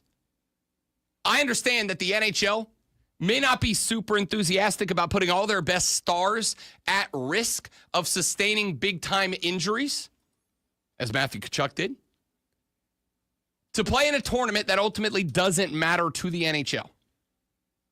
But here's what I will say. Over the past 2 weeks, the NHL has had more discussion out in the public eye than I think it's had since I started working here. Whenever we get to the Stanley Cup, I can justify throwing a handful of hockey segments in per week. Hey, Game 3 was last night. What an absolute ball game that was. Sorry, absolute puck game that was. I can justify throwing that in there. But it's kind of tough for me to do it in March. Because while I know there are some net heads out there, I know there's not as many of you as I'd like. And so because of that, it's kind of like I can kind of one-off. Four Nations gave me a very good reason to put a lot of hockey talk into the show. It gave you guys a reason to talk a little more hockey, or maybe hockey at all, out there in public. The NHL would gain more from allowing its players to represent their clubs internationally every single year than it would from setting up a gimmicky all-star event. You run the Olympics next year. You run the World Cup of Hockey the year after that. Then you run a traditional all-star game. And I would say this, and we're going to talk about this later in the show because a couple of former NBA players have had something to say about their all-star game. I think you just play a hockey game. I don't think you do the 3-on-3 round robin tournament, 3 from that division, 3 from that division, 3 from that division, 3 from that division, round robin, and blah, blah, blah. I don't think you do that. I think you play a hockey game. I think you officiate it as a hockey game. I think you play it as a hockey game. I think you tell the players it's a hockey game. And I think you come up with some reward for winning it, right? Extra $1 million to every player on the winning team, or, you know, if your team wins, everybody on that conference gets an extra $1 million added to the salary cap or whatever. You come up with some sort of reward that makes the players have a reason to win it. And then you play hockey. Now, I will say this. I think it's less important to have a reward in the NHL than it is in, say, the NBA. I think the NHL guys have shown you that, unlike some other sports, winning the game is a reward enough for them. That's why the Four Nations tournament worked. There was no reward for that. You got a gold medal that you can frame and hang in your house. Cool, I guess, right? The reward was seeing the stars and stripes of the Maple Leaf or the Three Crowns or the Lion up on that podium when it's all said and done, saying that you were the current best hockey team on planet Earth. But I think you saw the model for success, and I think Gary Bettman knows we saw the model for success. Create a reason for the players to care, and create a reason for the fans to get involved. And the reason I bring all that up is to say this. Number one, and again, we'll get into this in the NBA a little bit later. Audio Blitz coming up in about half an hour. I got some sound. A couple of NBA players, older NBA players, and that kind of factors into the discussion we're going to have said a couple of times, just make the All-Star game a basketball game, right? Get rid of the gimmicks. Get rid of Kevin Hart. Get rid of the 4 teams. Get rid of the 8 roster. Get rid of the tournament. Get rid of the round robin. Just play a basketball game And tell the boys, it's a basketball game. Go play a basketball game. If you don't want to play, get the hell out. If you do want to play, show up and play. Just have a basketball game. I think hockey just said, let's play a hockey game. Let's play a round robin. Let's play a tournament of hockey games. And they just played hockey and it worked. And for a week and a half, hockey was being worked into this show in Greenville, South Carolina. For a week and a half, I heard Diesel and Cole talking about hockey in the afternoons, which, respectfully to them, I don't think I've really heard before. And I listen to like an hour a day. But the point is, hockey infiltrated aspects of American culture it hasn't been at before. And it did so because they just played hockey. Because the players showed you they wanted to win, and they just played hockey. And there's so much that goes into that. So I'm interested to see what Bettman says. And I do appreciate the attack there. Because the attack is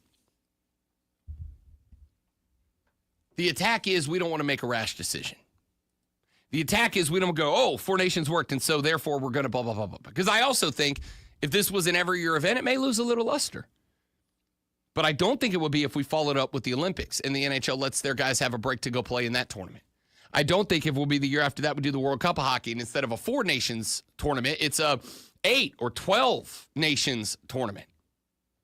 And then the year after that, you can do an all-star game. And you can celebrate the NHL as the NHL, not the NHL players, but they're all somewhere else right now. I think the system is in place for this thing to be successful. And for hockey, even if at the Olympics next year, I don't know, Austin Matthews goes down with a broken leg and he's out for the rest of the year. Well, Ovechkin went down for a broken leg and missed 16 games. Hockey's a different breed of cat. But even if you lose Austin Matthews for the regular season, one of the best, most energetic, most electrifying hockey players in hockey, it still benefits hockey. It still benefits hockey to have him out there. It's still the gain you have by creating a set of games that I get to spend a week and a half talking about, that Diesel and Cole are talking about, that has Gary Bettman getting invites on the Rich Eisen show, that has NHL players doing more interviews in more places than they've ever done before, at least that I can remember. The benefit to hockey and the exposure to an audience that may not otherwise be exposed to it, especially when, as I said in the beginning of the segment, hockey's something you have to go hunt down to find. You have to go find hockey. It doesn't come to you.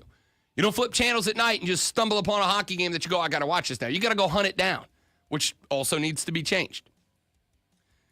But the benefit the NHL gets from creating these tournaments, the guys like me get to work in a conversation that is relevant and matters, etc. To me, the benefits of that are higher than the risk of guys like Austin Matthews going down to an injury for the rest of the regular season. Sucks for their club, sucks for the NHL. The exposure generated by the Four Nations is greater than that risk, in my opinion. All right, when we come back here in just a minute, let's talk about Bryce Young for just a couple of seconds. He said, talked a little bit about the growth that he experienced when he got benched last year. And I want to get into that, as well as with the cut of Shaq Thompson yesterday, what's next on the defensive side of the ball. All coming up on the Rob Brown Show in the Fan Upstate.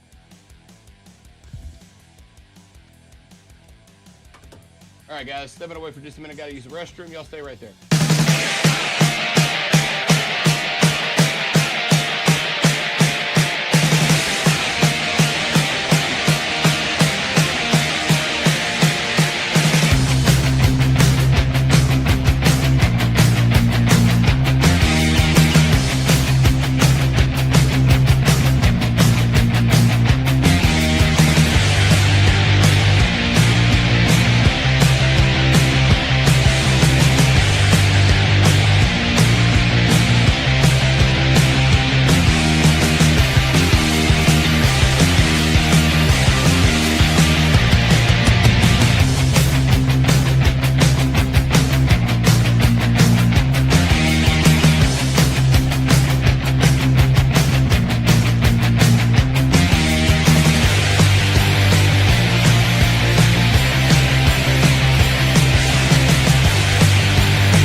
Welcome back, ladies and gentlemen. Rob Brown, the great one, Lonzo, and you. 844-326-3663. Bryce Young is the starting quarterback for the Carolina Panthers. He, the other day, was on the Breakfast Ball podcast and talked a little bit about some of the growth that he believes he went through, that he experienced after he was benched early this season in favor of Andy Dalton. Of course, Andy Dalton got into the car accident that ended up injuring his hand. That allowed Bryce Young to resume his role as the starting quarterback for the Carolina Panthers, a role that he did not relinquish, and played better football in the second half of the season than in the first. He was talking about what it was in his mind that changed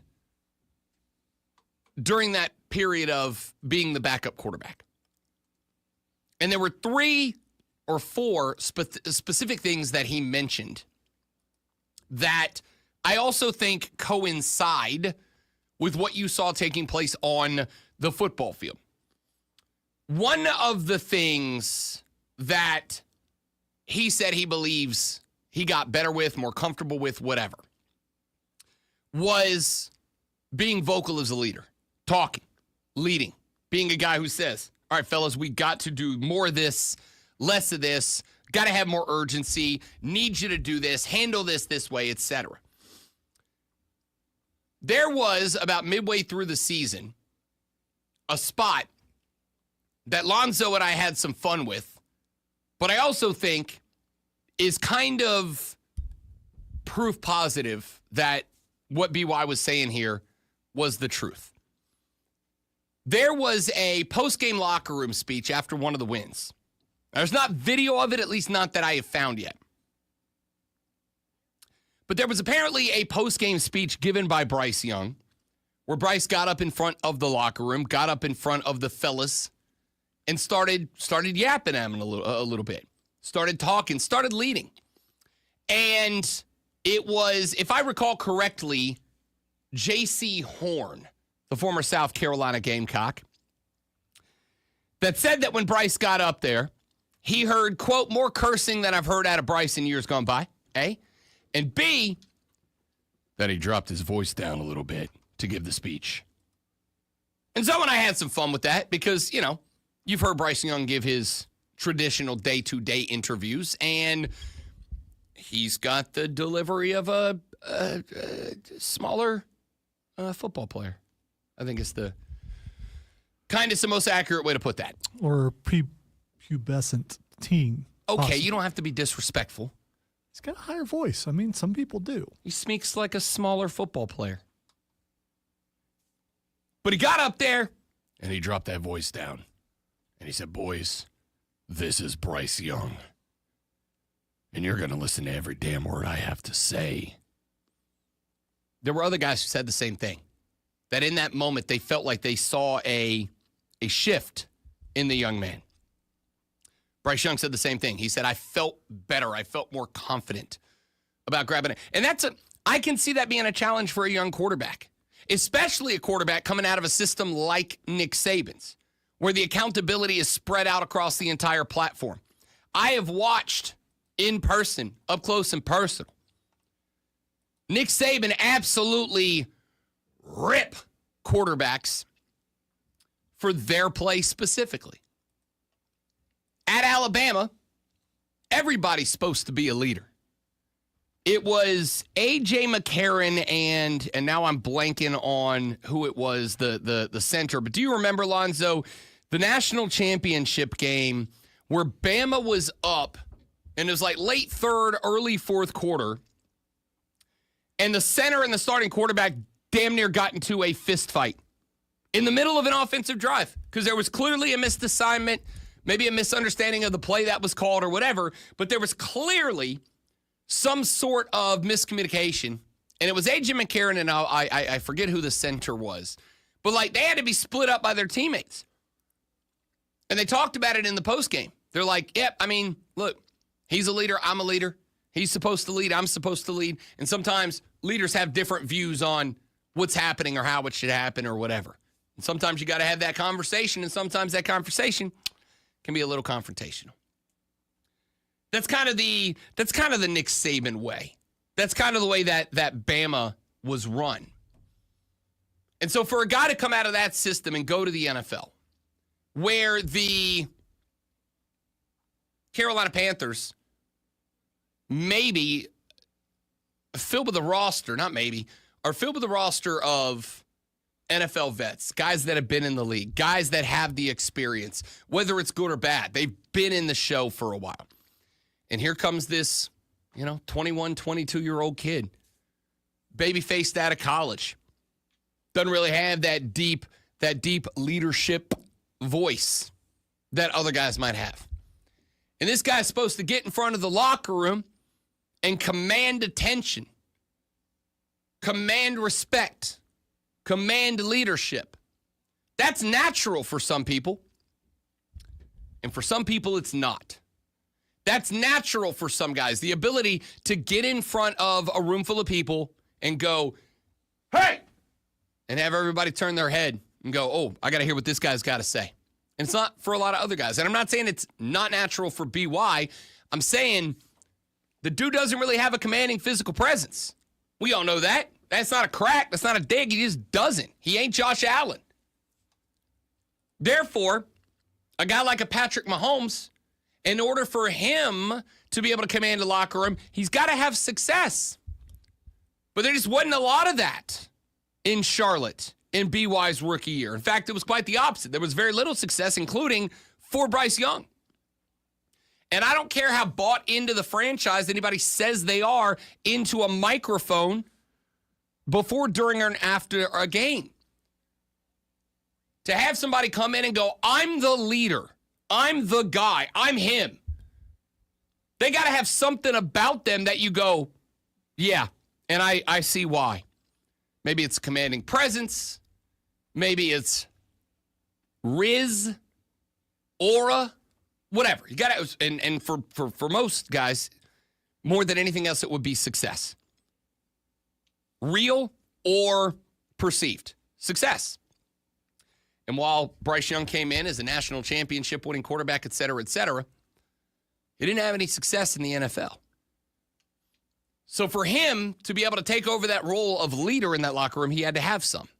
And I think coming off the benching, Bryce Young came to the recognition of, I got to get it done now. I got to succeed now. I got to figure it out now. And when he came back and he was able to string some success, maybe not wins, but a rising completion percentage.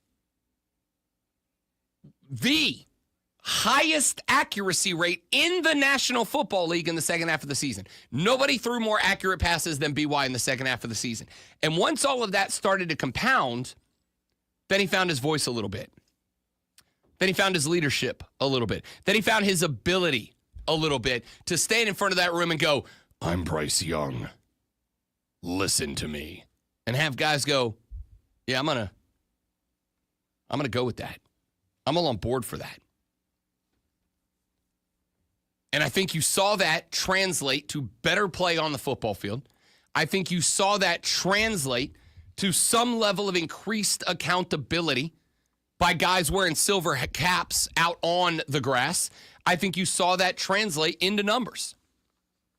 That's why I've been optimistic about this team. So they cut Shaq Thompson yesterday. Tell him the walk-in papers are on the way. Guy's been in Carolina, in Charlotte since 2016.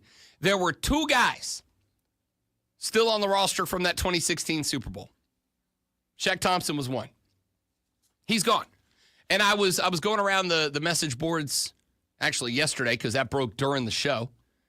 I was going around on the message boards and I was reading the fan reaction, and one of the things that I saw, there was a comment from a guy on Reddit that said something to the tune of, I'm not worried about losing Shaq the player. I'm worried about Shaq the locker room leader. Now, I think that's fair to say on the defensive side of the football. But what I would say is this. I think in the second half of the year, you saw Bryce Young take the leap that I was even as a fan, as an advocate, is probably the only guy in the upstate that stayed optimistic about Bryce Young the whole time.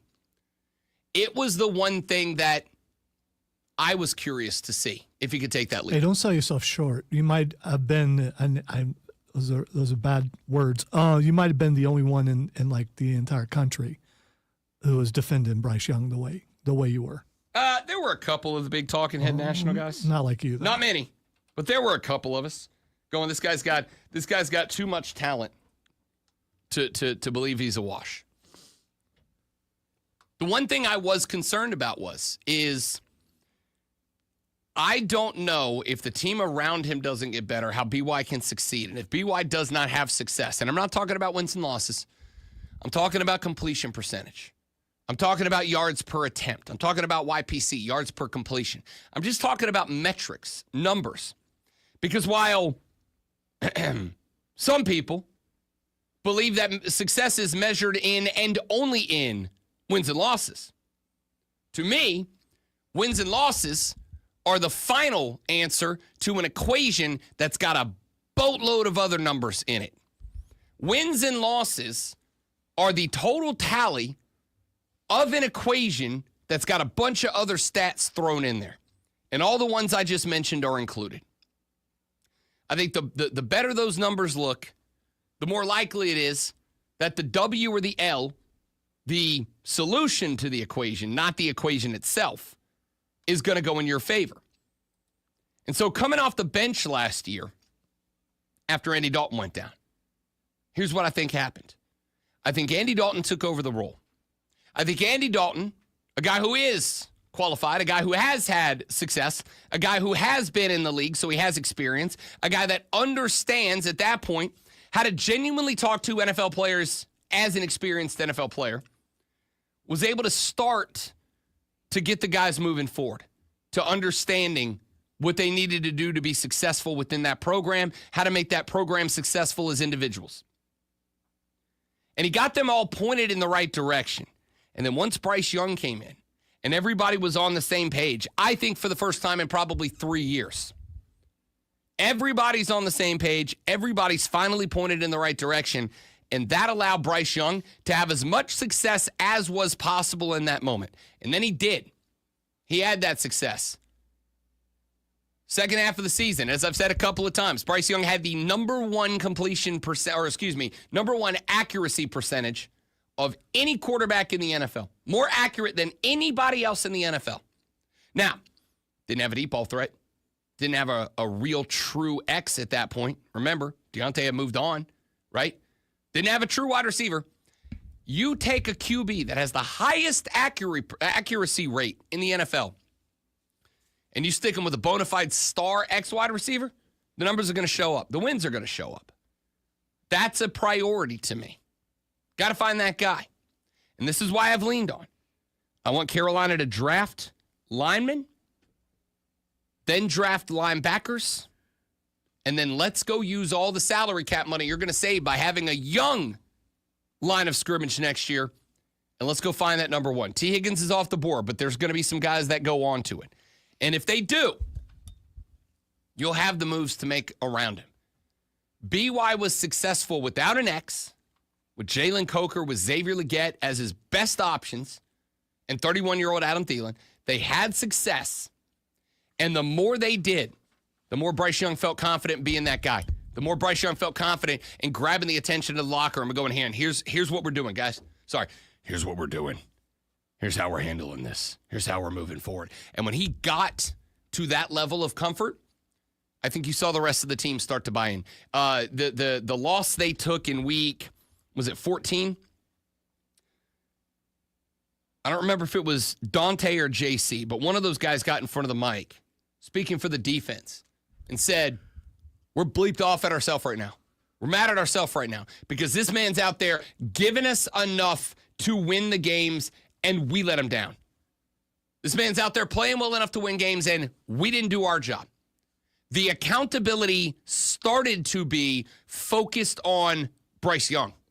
Started to be, that guy's giving us what we need, and now we're not holding up our end of the bargain. It was the opposite the year before. Defense was doing everything in the world to keep this team competitive, and the offense stank. This year, towards the end of the year, it was the other way around. And the defense was holding themselves accountable, and they were answering to Bryce Young for it. This is why I think the guy's going to be successful, but it's also why I think the Carolina Panthers need to nail this draft. And if they do, and they give them that protection, and in doing so, they keep the salary numbers down so they can be in play for a top-tier attractive free agent, I think Bryce Young is a bona fide star next year. We'll see how it plays out. Audio Blitz coming up in the next segment of the show. We might do a little faces and heels today. We'll see. It's the off season. All I know is you're all about to experience perfection in audio with this Sports Flash.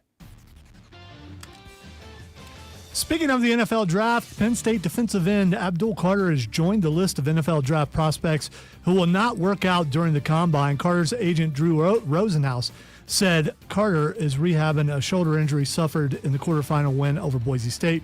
Carter will still go through medical exams and team interviews during the event, which starts today with physical tests starting Thursday.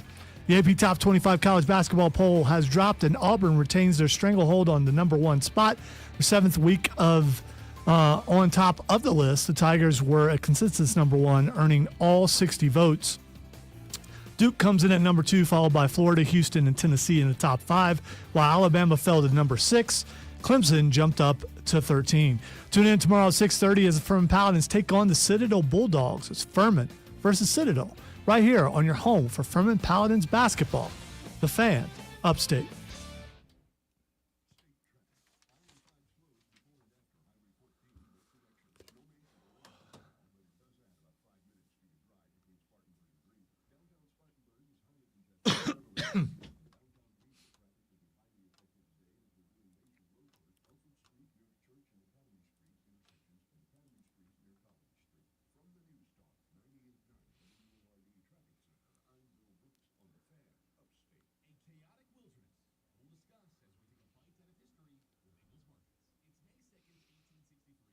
Right now, Stephen, I'm just trying to stay upright.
I'm still standing. I'm going to take a seat for the remainder of this break.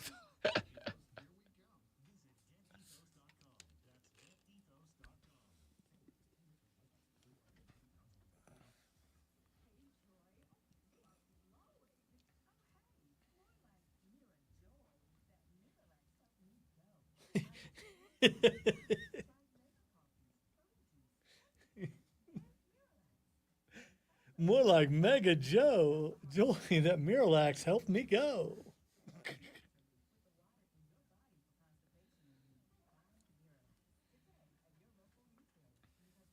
I'm so excited about being regular.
Oh no, don't start.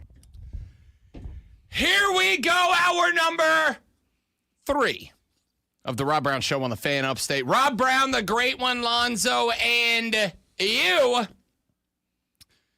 844-326-3663. That's the number to call the show. That's the number to text the show. That's the number to be a part of the show. We want the Armada on. We want you engaged. We want you here. That light's very bright. It's right in my face. Hey, you're the one who wanted it. You know, I mean. Oh, I need it. It's for the people. Is be it? Able to see, yeah, got to see all this nearly flawless skin So in 1080p. the glowing? They want to see you glowing? A little like Casper. You do. I mean. Not in a good way. Not in a good way. Hey, it's 8 o'clock in the morning. You know what that means. It means it's time for the Audio Blitz. Ladies and gentlemen, the best audio we've picked up since the last time we did the Audio Blitz, which was yesterday at this exact time. No way. Yes, very way, Bill and Ted. Best audio we found since yesterday. Let's jump into it. I teased this a little bit earlier. Let's play it here. Byron Scott is a former NBA player. He's got a podcast. On the podcast, he made a call for Adam Silver, the commissioner of the National Basketball Association, to fix the ASG. Commissioner Silver, I love you. I think you've done a fantastic job. But listen, this All-Star game has gone to players don't want to play. Fans don't want to watch. We trying all these gimmicks. Let's get back to the basics. Let's go back to 80s basketball. You got the fan picking all-stars. You got the coaches picking the reserves.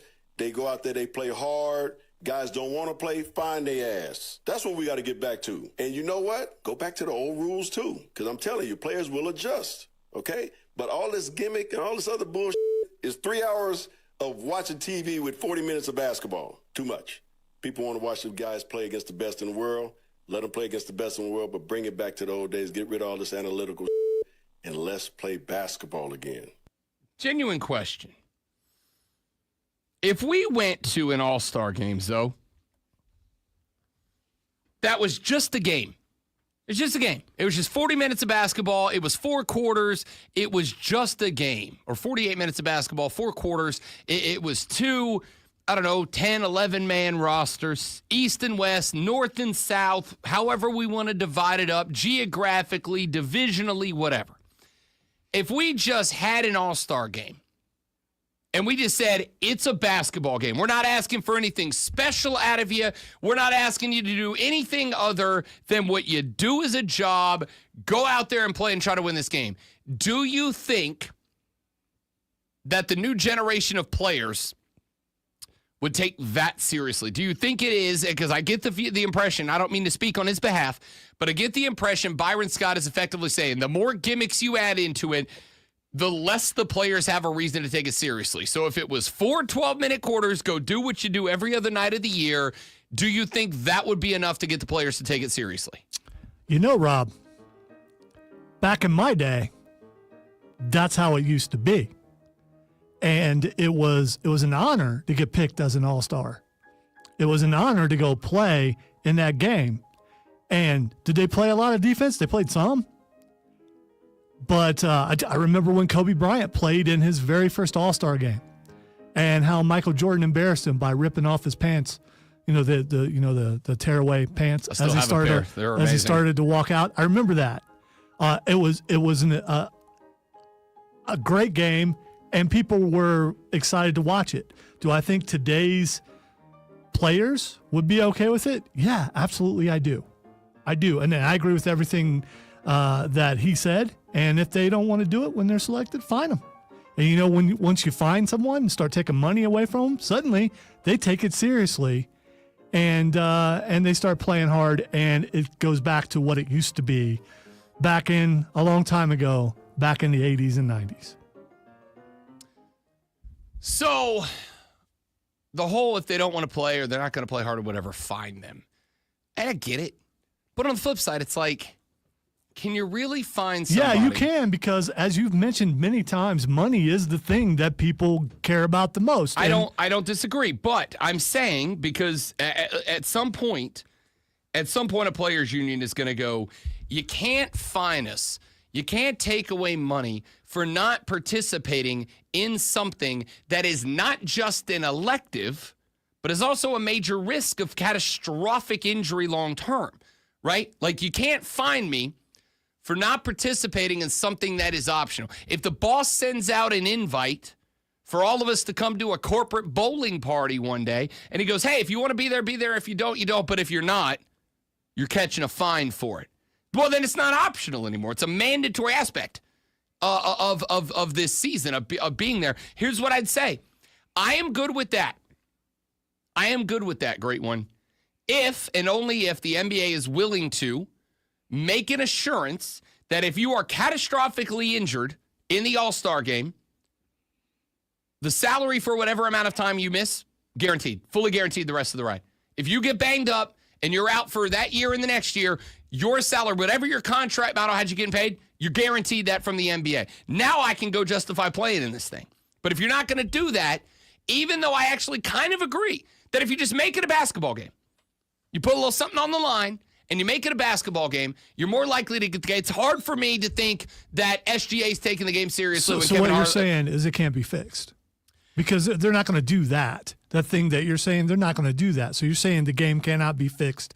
We can't go. They're not going to do what? Make it a basketball game? They're not going to guarantee if you get hurt, you get paid the rest of the time. Then I don't know how you fix it. That's what I'm saying. You're saying it's unfixable. No, I'm saying I don't know how to. Did they have those guarantees back in the day, back in my day when they played? No, but they didn't have a lot of things that they have now. But they played because it was an honor. They played because they wanted to, and they played because they wanted to play with players that they don't get to play with anymore or have never played with, and get to play against the best in the world. I mean, that's fun.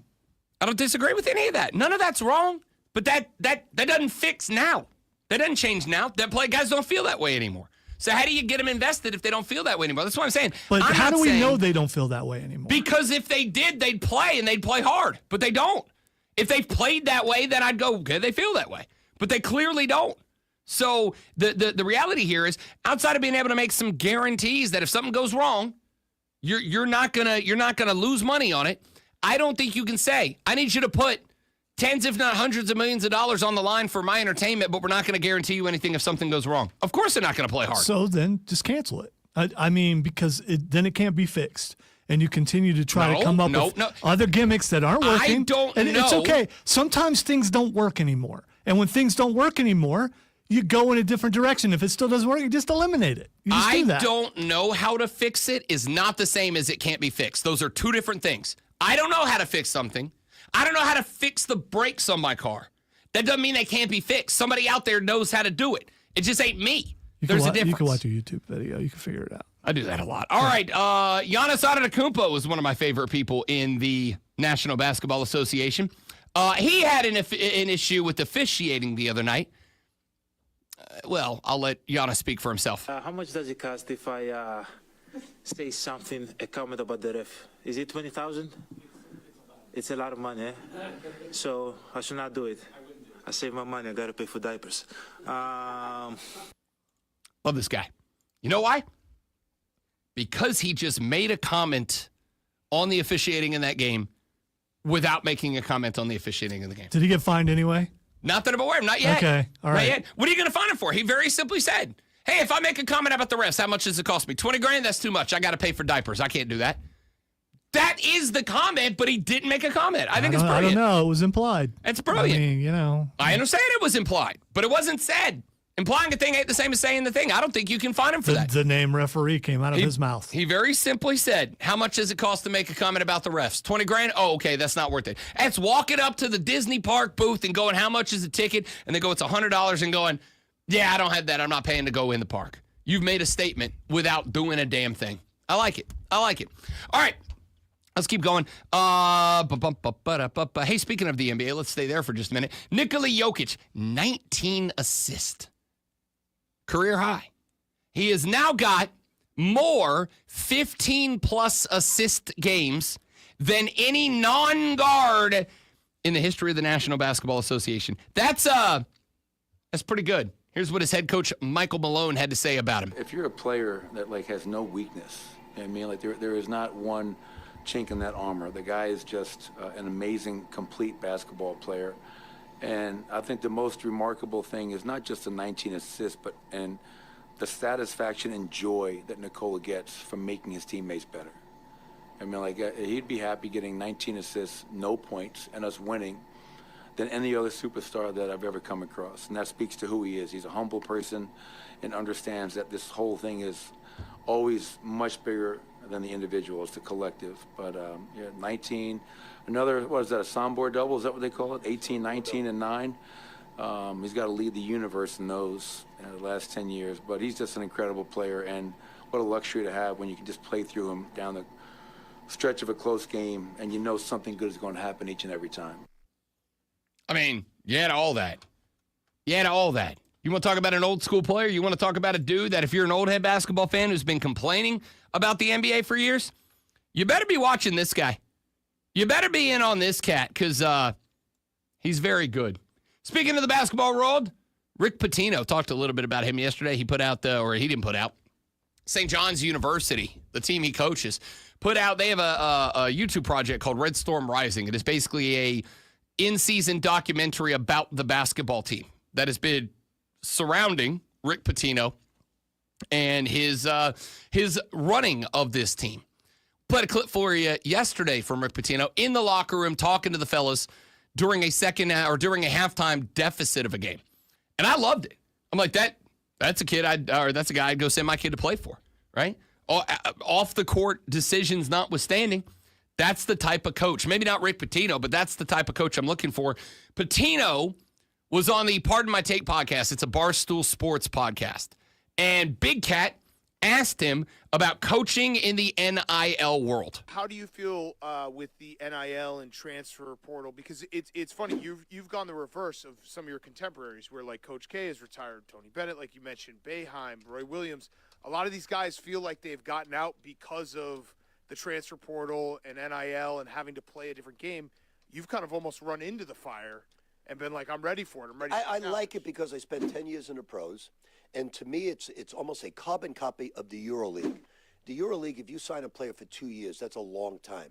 So it's really a one-year contract. You're getting different players every year.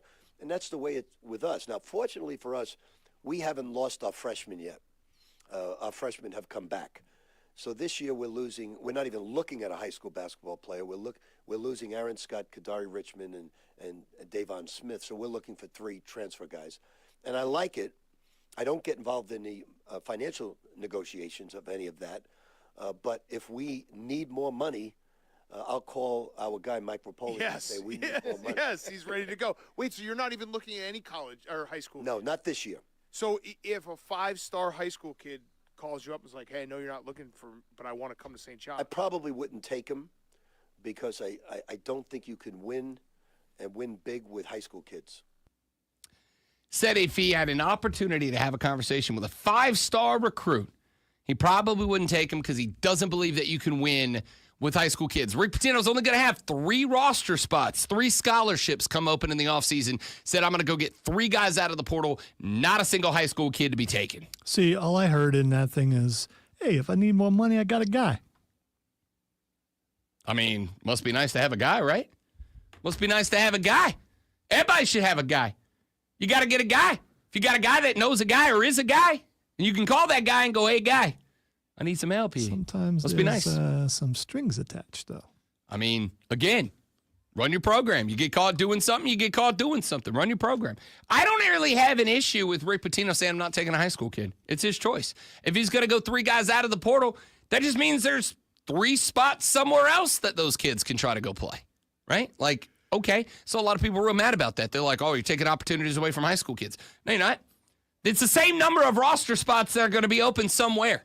Well, we knew you wouldn't have a problem with it. Why would I? Because it's against kids. Yes, that's why. That's why. Sure, that's why. Matt Painter is the head coach of the Purdue Boilermakers. Now, if you don't follow Big Ten basketball, it's been kind of interesting to follow Indiana basketball over this length of time. And obviously, Matt Painter has some history with Indiana. Indiana, earlier in the year, had a 5-game losing streak. Now, they came off that streak to win on the road at number 11 Michigan State. Then they lost to UCLA, and then they beat Purdue. Purdue was number 13 in the country when Indiana got that dub. There's been a lot of question marks about the head coach of Indiana. There has been a lot of discussion about the head coach and what might be happening with Indiana. But what's interesting is that their head coach, Mike Woodson, has been kind of in it with fans a little bit because fans have said, hey, we're Indiana. This ain't good enough. And after the win over Purdue, Purdue's head coach, Matt Painter, had a message for Indiana fans. I gotta try that out for once every now and then. It goes wrong, like whatever. You think Purdue fans are happy about what just happened? Like you like, see, a fan base isn't the people that tweet. A fan base is the people when you're bleeding, they support you. Like they jump in and off, they jump on and off things here, way too much. Like support your coach, man, support your players. Don't tweet negative things about them. Like be supportive. Like see how that works for you. But they build them up, like, and they overdo things. Like quit overdoing it. Just accurately, like, talk about what's actually happened. Like, don't like get like recruits and like that's Michael Jordan, Scottie Pippen. Then they come out here. Well, they're not Michael Jordan, Scottie Pippen. They're good college players. Like, and then they build it up, and then they go, well, what's wrong? Well, they're part of it. Is this the modern day version of I'm a man, I'm 40? Like, I think yes and no. I think there is some element of that. I also think there is this thought of where is the line between fan interaction and doing too much, right? Because the Indiana fans have been absolutely on Woodson's ass for not being good enough the last couple of years. And obviously, Indiana has a long, storied history with basketball, with college basketball for the Hoosiers. But the team's not very good. I mean, they're okay. They're just not. They're not what Indiana fans wanted to be. And Matt Painter's like, look, dude, if you're a fan and you're constantly getting after, sending tweets to players, to coaches, to recruits, telling them how much they suck, how do you expect them to fix it? When the people who are supposed to be lifting you up, and there's this weird balance that I think you've got to address between supporting, lifting up, helping to create a foundation of stability around a program, but also accountability. Indiana, I expect you to be this good. I expect you to accomplish this much. And where's that balance that fans can find to be somewhere in the middle? Is there one? I don't really know. It's interesting. We'll talk more about it later on. Got a little bit more sound I'll play for we when we come back on the Rob Brown Show in the Fan Upstate.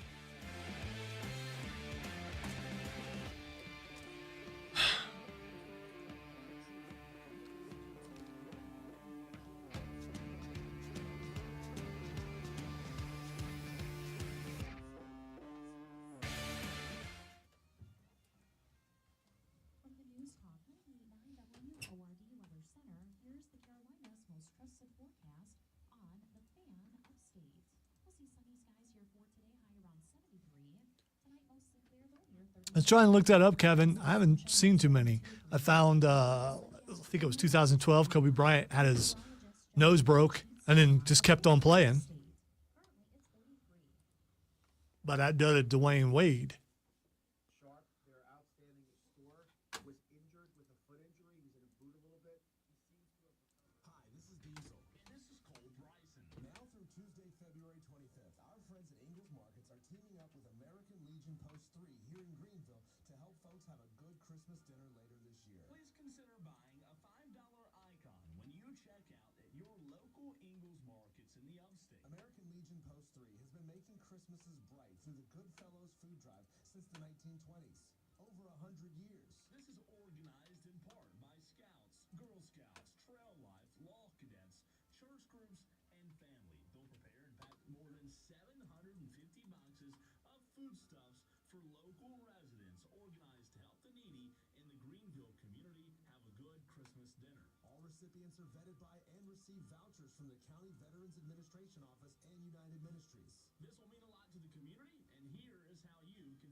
Kevin, appreciate it, man. I would say this.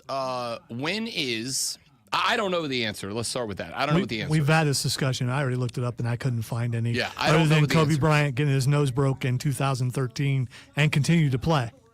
I would also say, when's the last time the All-Star game was attacked?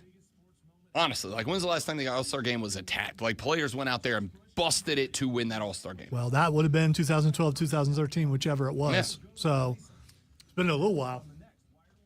Why did it get soft? Because they allowed it to get soft.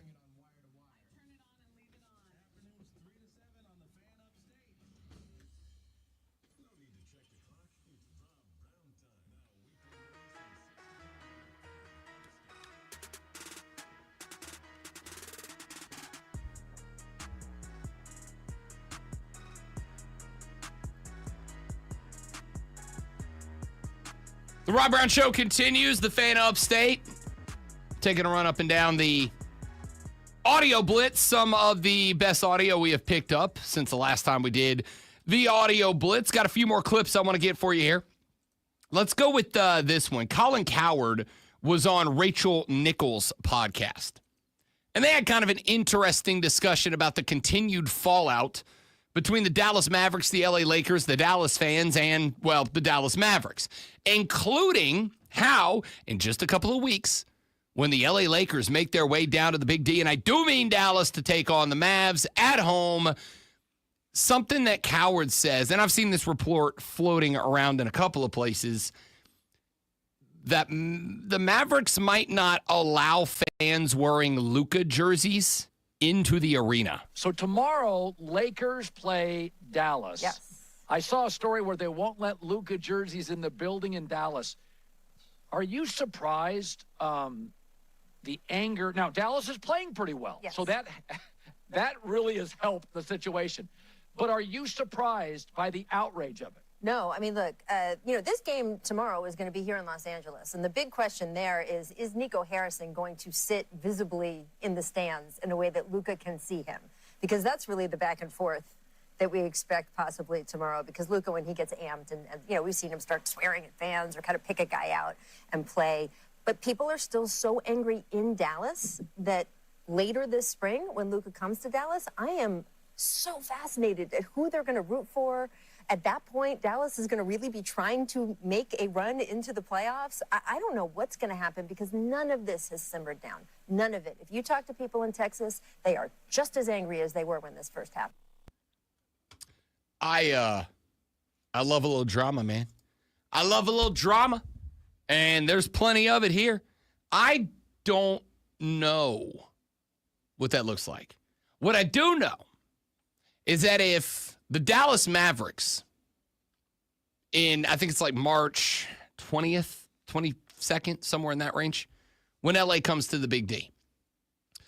If the Dallas Mavericks actively bar fans, I don't love it. I can understand them trying to limit the T-shirts and say fire Nico or whatever. Fire the owners, whatever. I can kind of get that. I don't agree with it, but I kind of get it. If they try to ban fans from wearing a Luka Doncic Dallas Mavericks jersey, a jersey that they would have purchased from the basketball team. They say, hey, we know you bought that jersey from us, but we don't like that guy no more, so you're not allowed to wear that in this building. What's that blowback look like? This hasn't been confirmed, though, right? Not yet. Yeah. It's just a report that is floating around, but it does seem to be based in some level of at least conversation within the organization. Do you recall this kind of ire against a former player to this degree that they'd be willing to ban the jersey? I honestly can't. Neither can I. I honestly cannot. And it makes you wonder, okay, what really happened? Because it makes it sound there's more to it than what we've been told to cause this kind of friction. Yeah, that's it. That's it. Like what? I'm at the point now where I am all but convinced. Like Luka he had to sleep with Nico's wife or something. Yeah, right? It's got to be something to that degree. It's Luka. The only thing I can come up with at this point, and I also have and we to know imagine, that happens in modern day. Ask Steve Smith. Yeah, right. The only thing I can imagine is that Luka, genuine. I'm not talking about got fat in the offseason or didn't practice hard enough or, smoked too many hookahs and drank too many beers while only averaging 28 points a game. There had to be something that happened behind the scenes.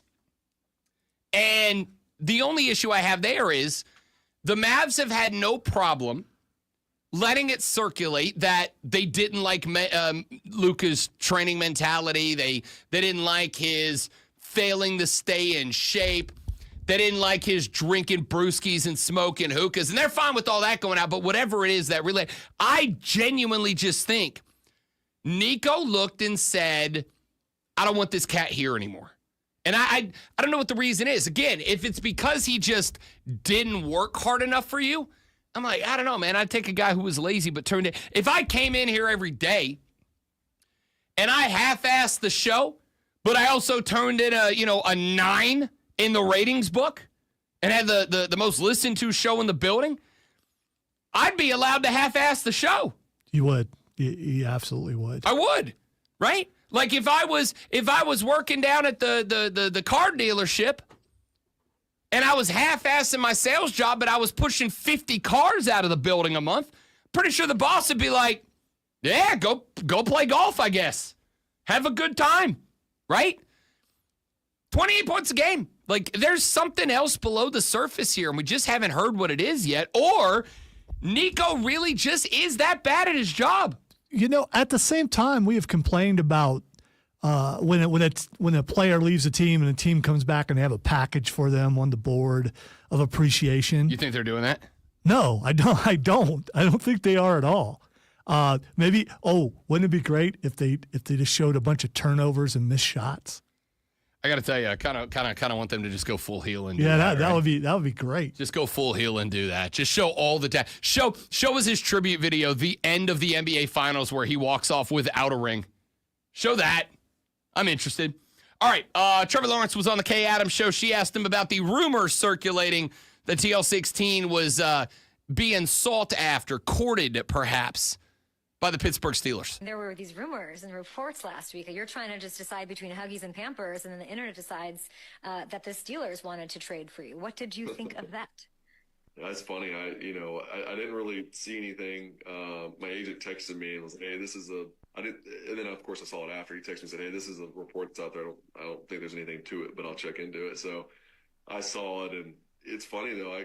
When he sent it to me, I was like, I wouldn't say your heart drops, but you're kind of like, what? Like you think, and then I'm like thinking about well, I can't even get. I have a no trade clause in my contract, so I would know about it if I was getting traded or if that was something that was going to happen. I'd have to be on board with it. So, which I'm not. I'm happy here in Jacksonville. I plan on. We want to win a Super Bowl here, and I think we can do that. And I don't want to leave Jacksonville, so I'm happy here. Obviously, not going to Pittsburgh. You should want to leave Jacksonville, Trevor, because Jacksonville sucks. So wait. So all those rumors and everything, they weren't real? That's what it looks like. I mean, so someone lied? Someone made something up to get pushed on the internet? This is one of those times that I do say to people, when you hear a rumor, when you hear a report, take a second to think about it. Just take a second to think about it, all right? Just take a sec. You can go to ChatGPT right now, and you can just ask ChatGPT, could Trevor Lawrence be traded to Pittsburgh? And even ChatGPT will say Trevor Lawrence has a no-trade clause. Even you don't even have to, Google stuff that much anymore. You can just go to ChatGPT and ask a simple question, and ChatGPT will give you every reason that doesn't make sense. How could any athlete in today's sports not put a no-trade clause in their contract whenever they do it? Well, I mean, some players don't have that's a leverage thing, right? That's a leverage thing. A guy like a Trevor Lawrence getting drafted would have some leverage to do that. A cat like I don't know. I'm trying to think of somebody that's in that range, in that kind of mid-tier quarterback. Some guys may not have the leverage to do it. Bryce Young, mid-tier. No, he's less than that. Anyway, the point here is, I think that if you just thought about that for a second, you'll also notice, though, and this I will take pride in, you'll notice we didn't bring that up on the show at all. There's a reason for that. It's because I saw it and I'm like, that doesn't make any sense at all. All right, let's stay in the NFL for a second. Peyton Manning was on the New Heights podcast with Travis and Jason Kelsey the other day, and I'm a little shocked that I'd never heard this before.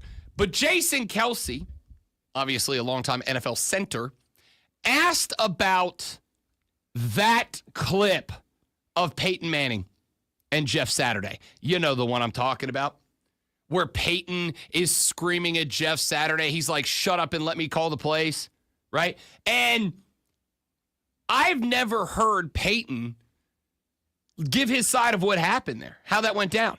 Well, he did to the Kelseys. When you're mic'd up, to me, the sooner you can forget about it, the better, right? For sure. We had run the ball all the way down there, and the Rams, inside the 5-yard line, basically said, okay, enough's enough. They loaded the box. We had a run play called, first down and second down. They were blitzing everybody. We audibled, throw, incomplete. Now it's third and goal, throw again. So naturally, Jeff and the offensive line, just like all of you, are not happy.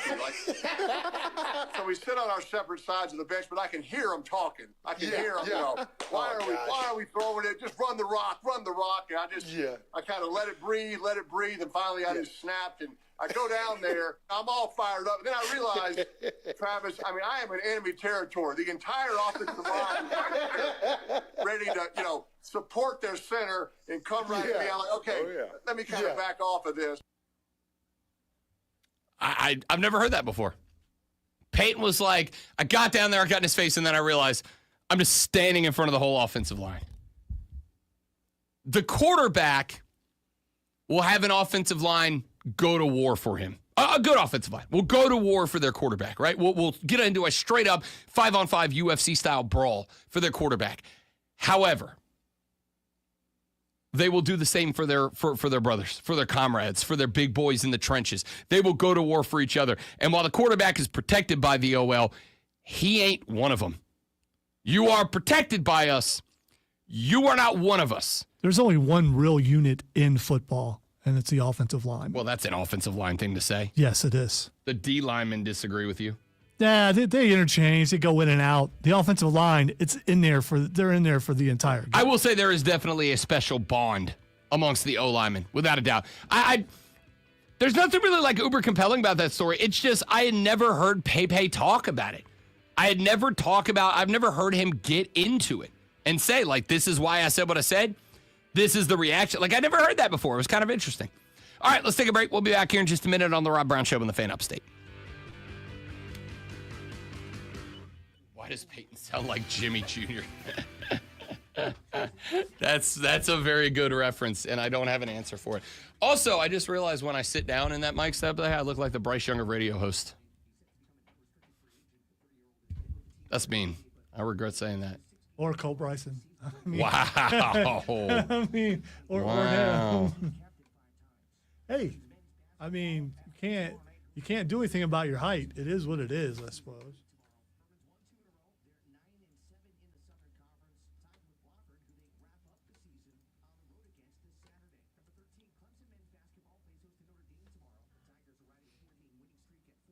He's short, but not the shortest guy in the building. So, I mean, there's that. Do short people look a certain way at shorter people? You ain't one of us. Yeah.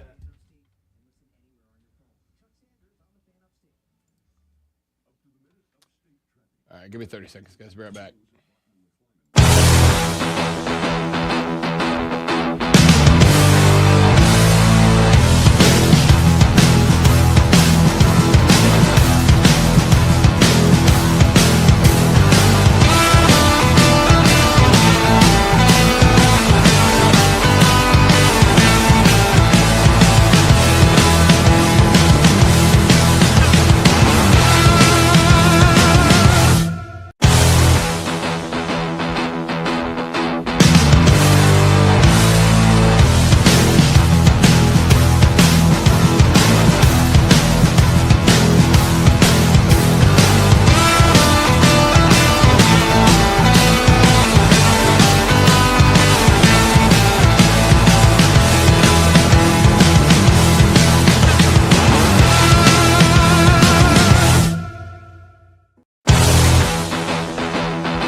Yes, the Hot Rod Brown Show continues. Welcome back, ladies and gentlemen. Rob and Lonzo. Be a part of the show, 844-326-3663. That's the number to call in. That's the number to text in if you want to get on the air in either direction. Let's talk quarterbacks around the NFL because there are some names out there. We are waiting to see what the Vikings are going to do with Sam Darnold. I do believe that is the linchpin. I have a genuine question that I would like to ask of Lonzo. I would like to ask it of the Armada. Do any of you truly feel that Sam Darnold is the guy that gets a team over the hump into a Super Bowl? Now, I'm not even going to say win it. Do you think the Rams, Detroit, if you don't think Stafford's the guy, is there anybody that thinks that Sam Darnold is the key to success to get a team into the Super Bowl? So is Sam Darnold a Super Bowl caliber quarterback, in your opinion, in your estimation? I'm just trying to think if he was on the right team. And I don't know if there's a right team out there that he would, if they had him, they would go to the Super Bowl. I got one. And I will say this, as somebody who has been saying all season long, will continue to say now, as somebody who said this about Kirk Cousins and now about Sam Darnold, I believe that Sam Darnold is the beneficiary of what Kevin O'Connell and the Minnesota Vikings have built. I think Minnesota is a place that if they had a top-notch quarterback, they might be my NFC favorites, like over Detroit. That division, by the way, next year, the NFC North is going to be a mother, and I'm excited to see it. How about the San Francisco 49ers? But see, he was already there, and they let him go. That's the thing. He was a backup there for 1 year, right? Yes, he was. Before he went to Minnesota. But why did they let him go?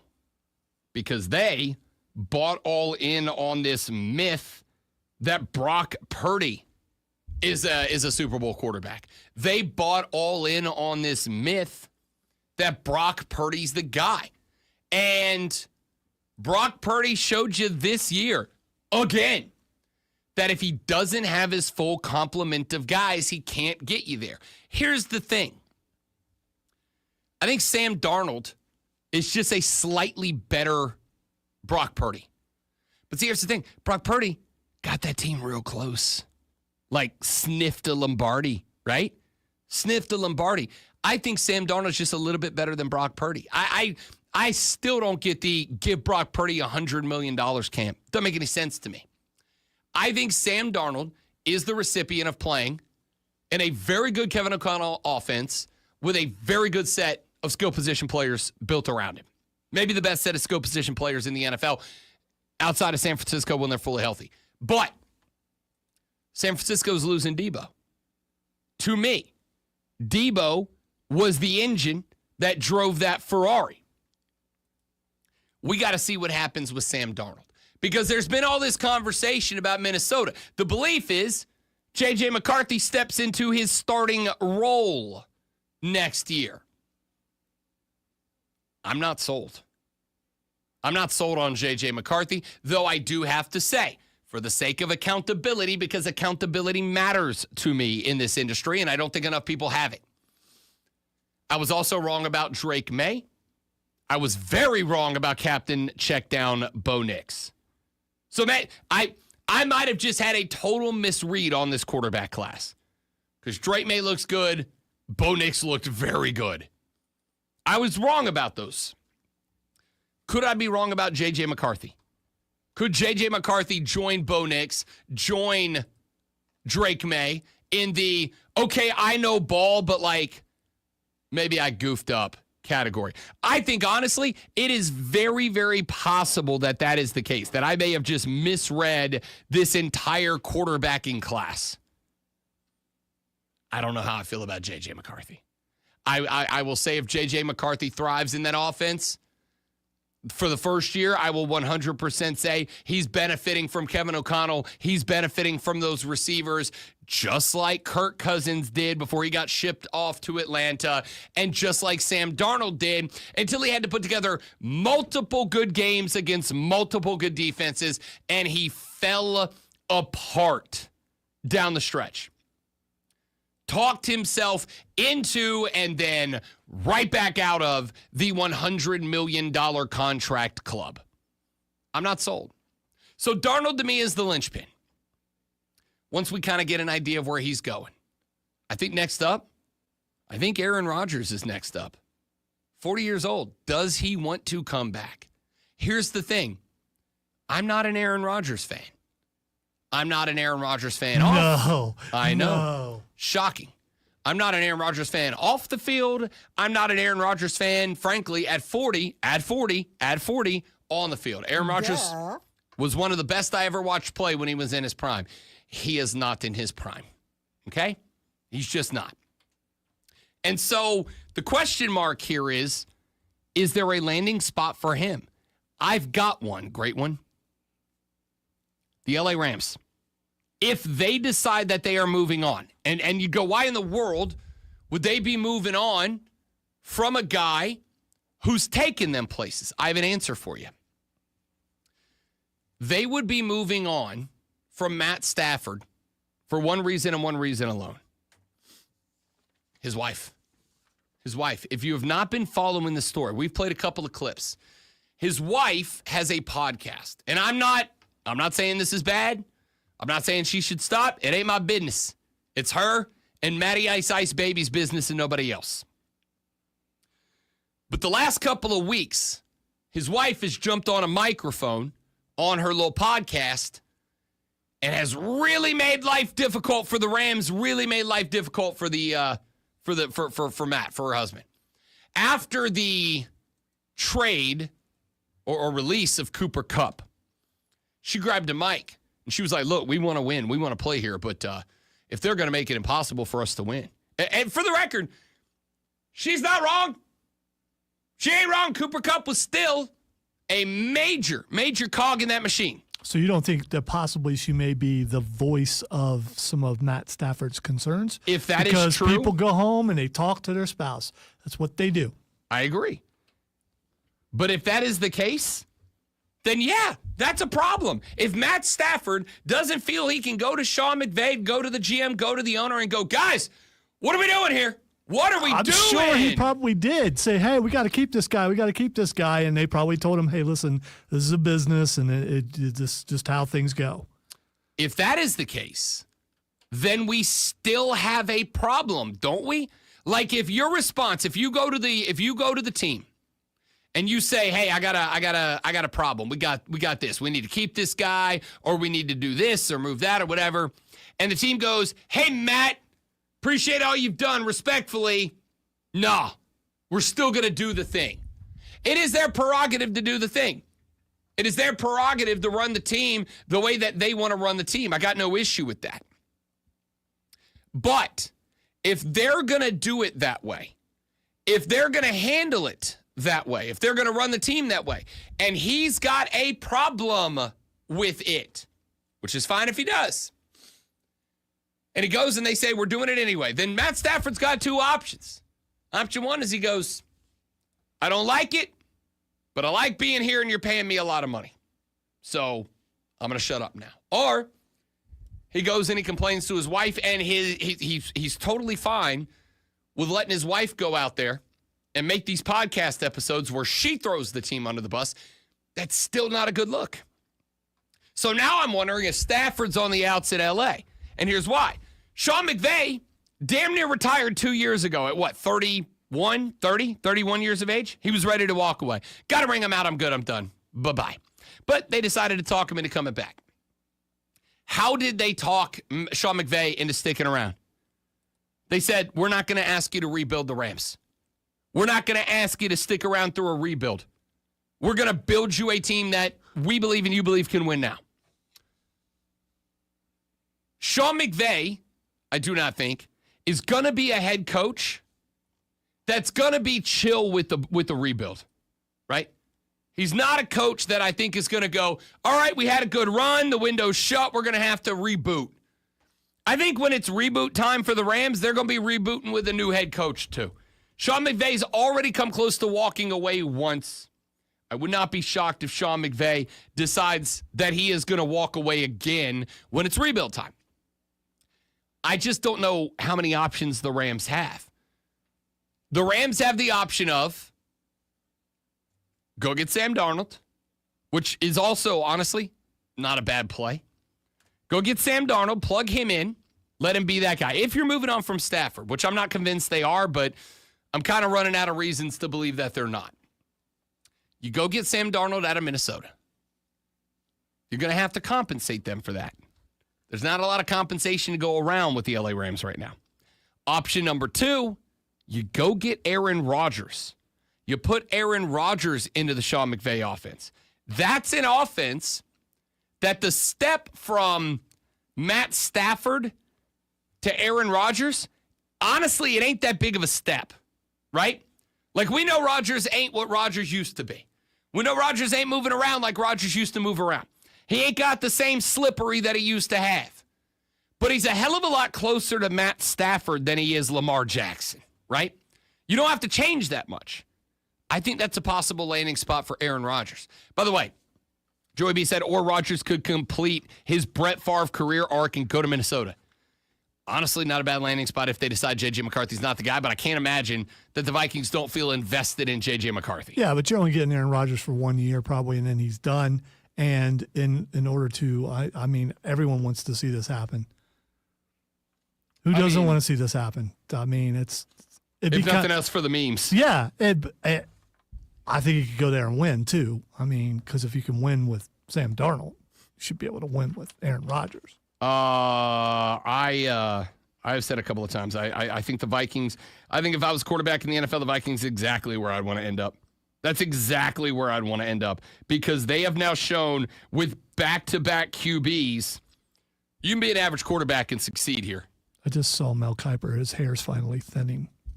I mean, I've been wondering when that was going to happen. He's hanging on to that hockey playoff pullback. Yeah, I know. He's doing his best. There it is. Look at it. Yeah. He's unrecognizable almost. That widow's peak is starting to thin out a little bit. You're not wrong. You shouldn't wish for something like that, but that's a true sign that the world's coming to an end. Mel Kiper's hair is going bye-bye. As long as mine's still good. All right, we got more of these situations to play out. A couple of more guys. Michael says, Ron said he wants to play 2 more years. I mean, I want to be in the NBA. Doesn't mean what I want and what I can do are very different things.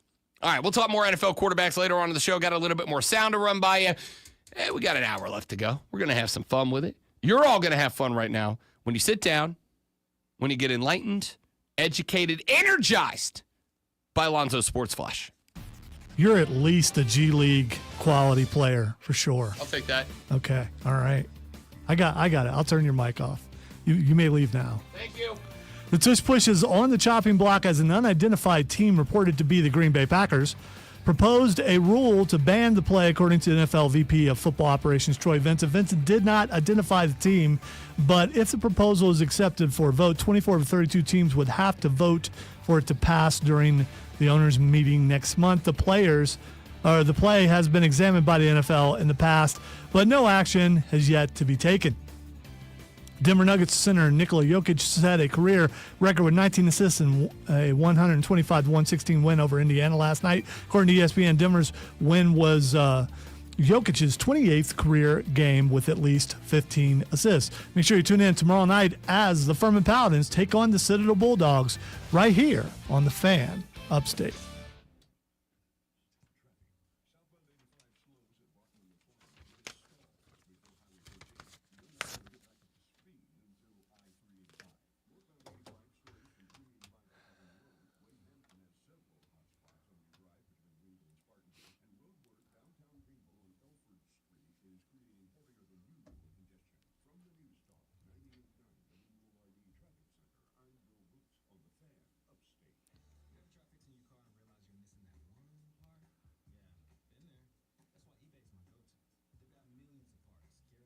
It's just, I don't know why. I thought Mel Kiper would be a guy that would that would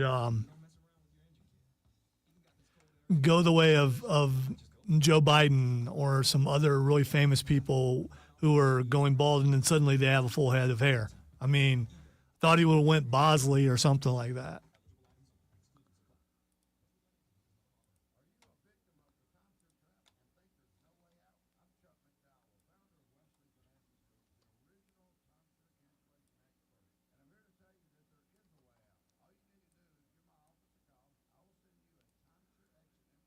I also think it's a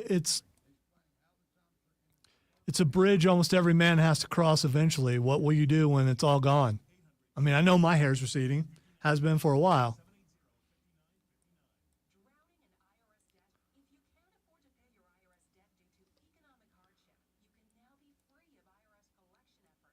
I keep my hair long enough that I can throw a hat on and put the back to the front. There you go.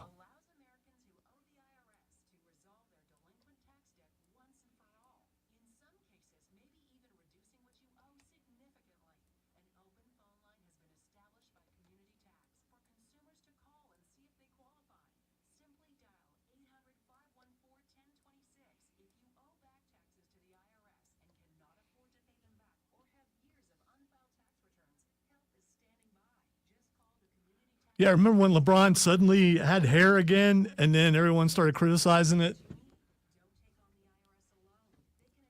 I mean, he's hanging on. He doesn't want to go bald, so he still keeps a little bit up in there. I don't know what I would do. I do know I have a bunch of scars on my head, and that would be ugly.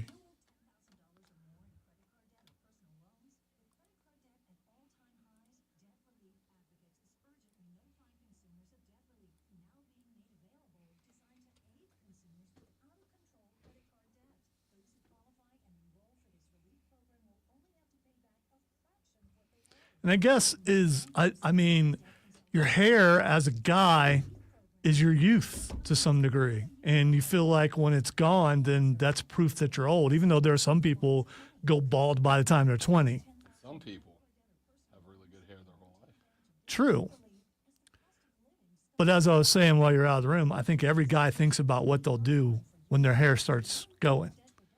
I keep telling myself I'd shave it, but I got a big ass head.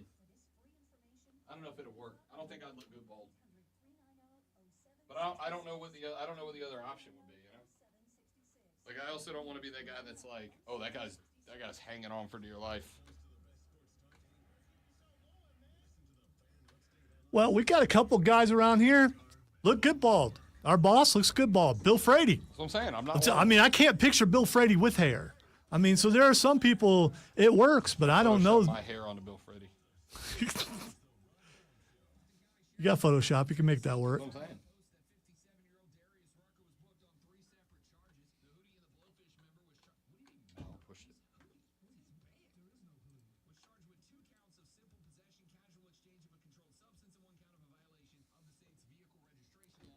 See, in your case, though, you wear hats so much that it's a part of who you are. So you just continue to wear a hat.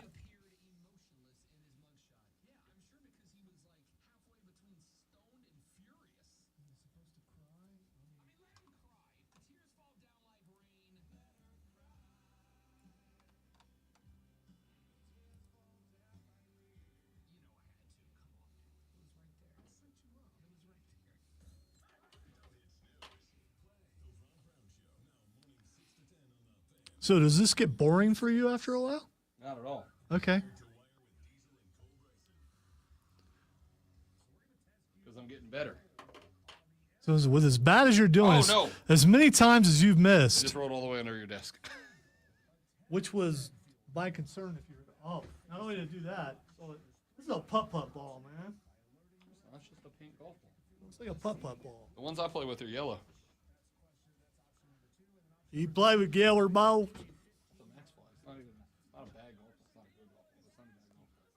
No one can see if you're making it or not, so I'm going to say you're missing poorly every single time. That makes the same sound if you hit the side of it. No, you can hear the thunk when it shoots it back. Yeah, we don't know how much that translates over the microphones. You'll know if I miss two in a row. Are you going to consider that a make? I mean, technically it wasn't. No, it wasn't a bake. I didn't give it enough power to get it up. If it lips out of the hole, it didn't go in the hole. Exactly. Now, if we were golfing, I'd call it a gimme. Would you?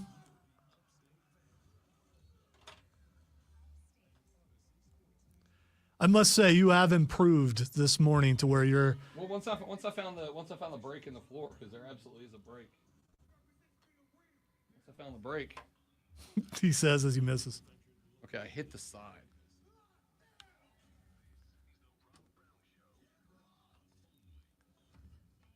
Okay, I hit it again. America.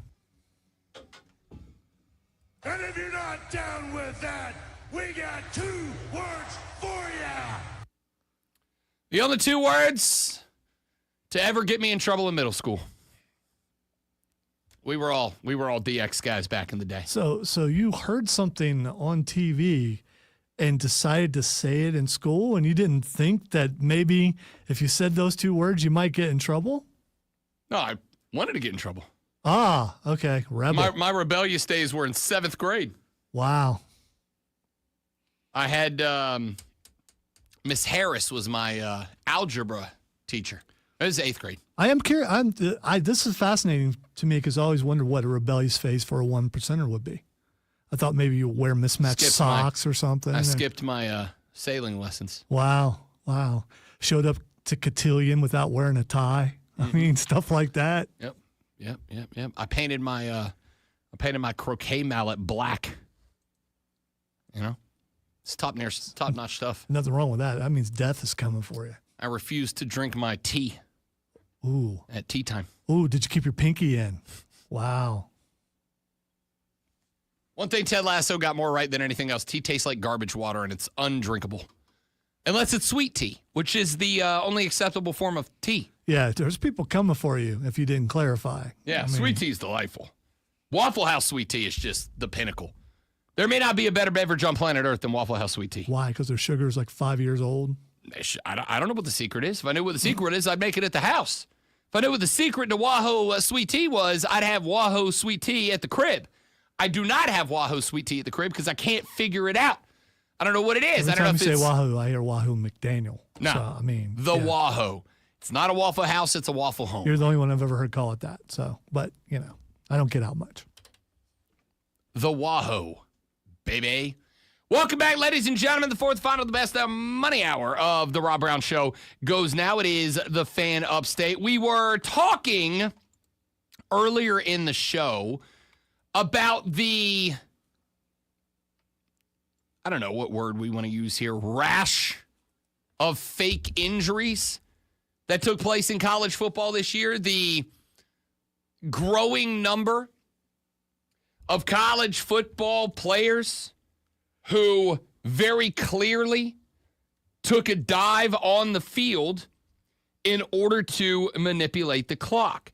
And there were some teams, not Ole Miss naming any, that were a little bit more, or I should say, I guess, less subtle about it.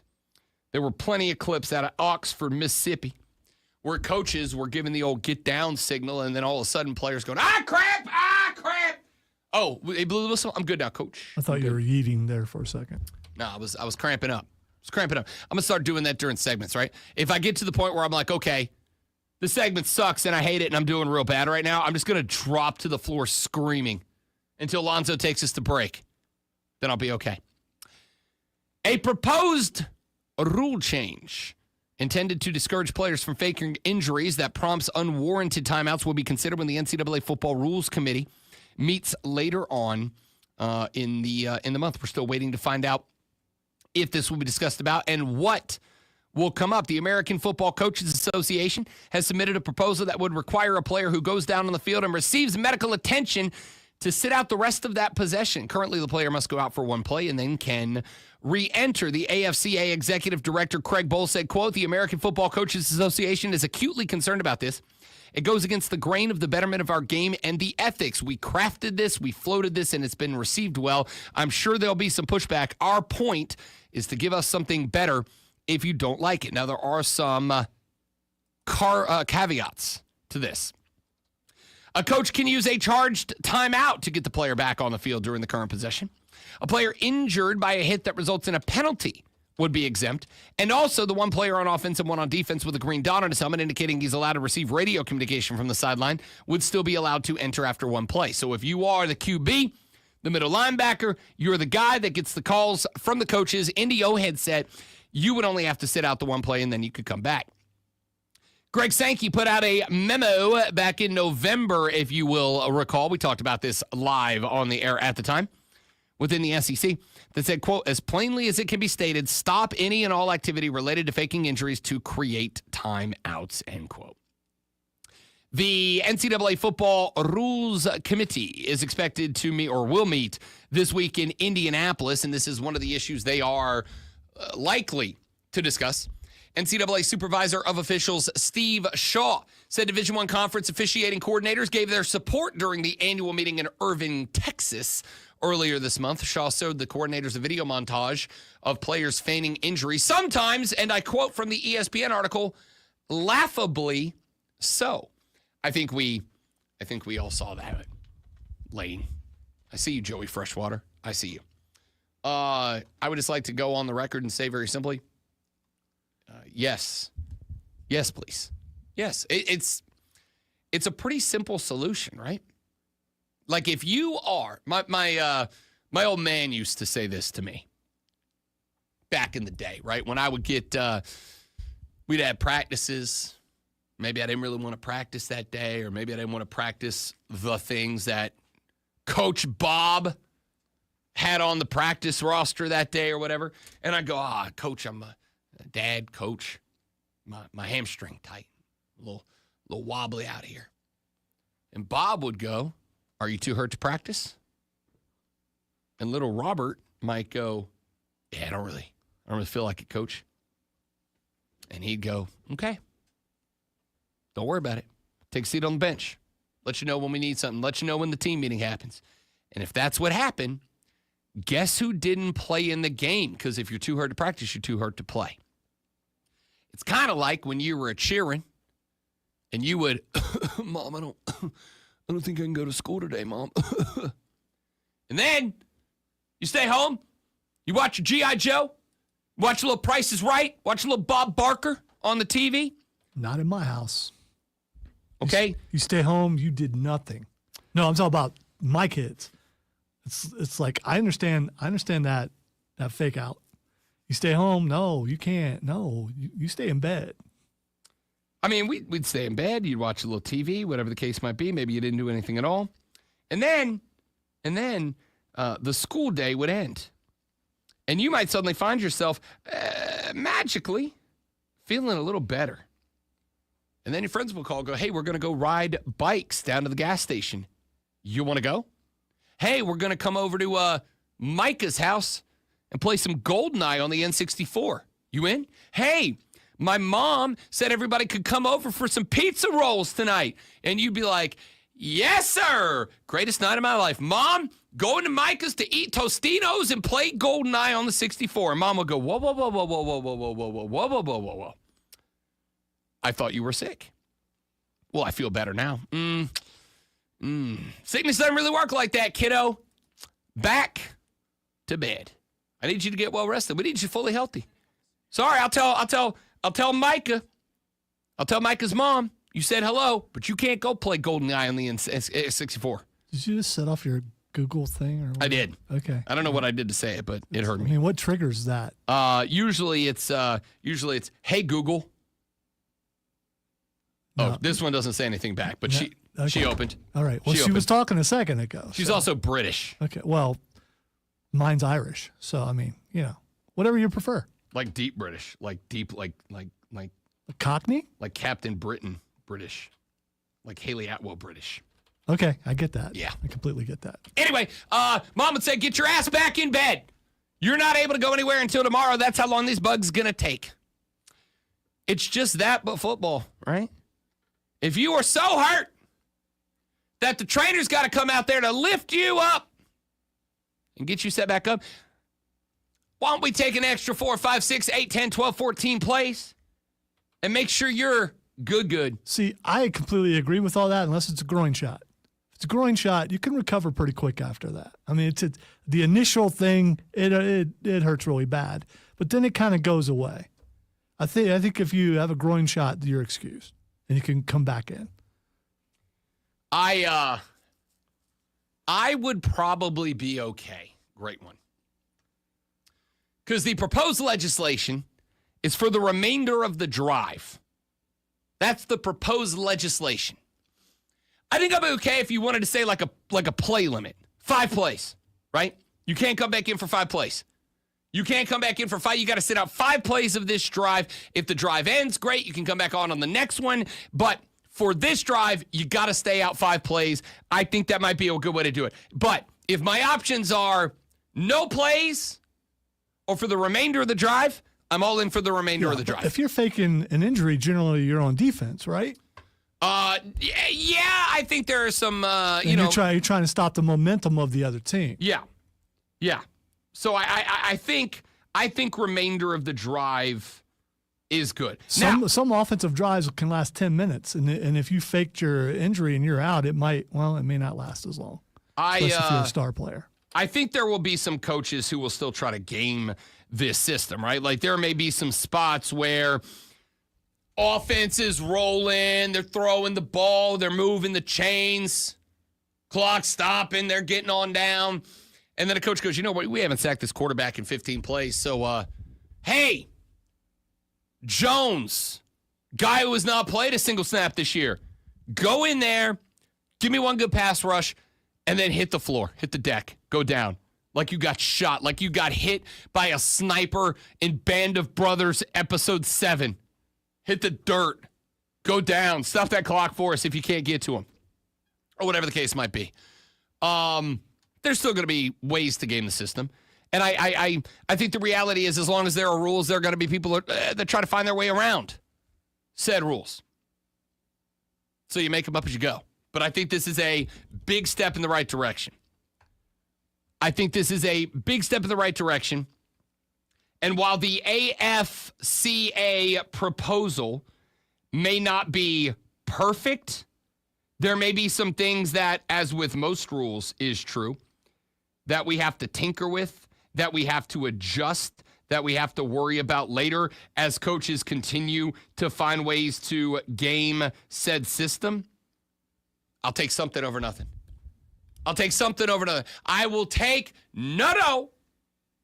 You stayed home from school because you said you had a little tickle in the throat. You had a little cough. You had the sniffles. I can't send you over to your buddy's house to play GoldenEye if you got the sniffles. I can't risk getting everybody sick. So why don't you take it on back to bed?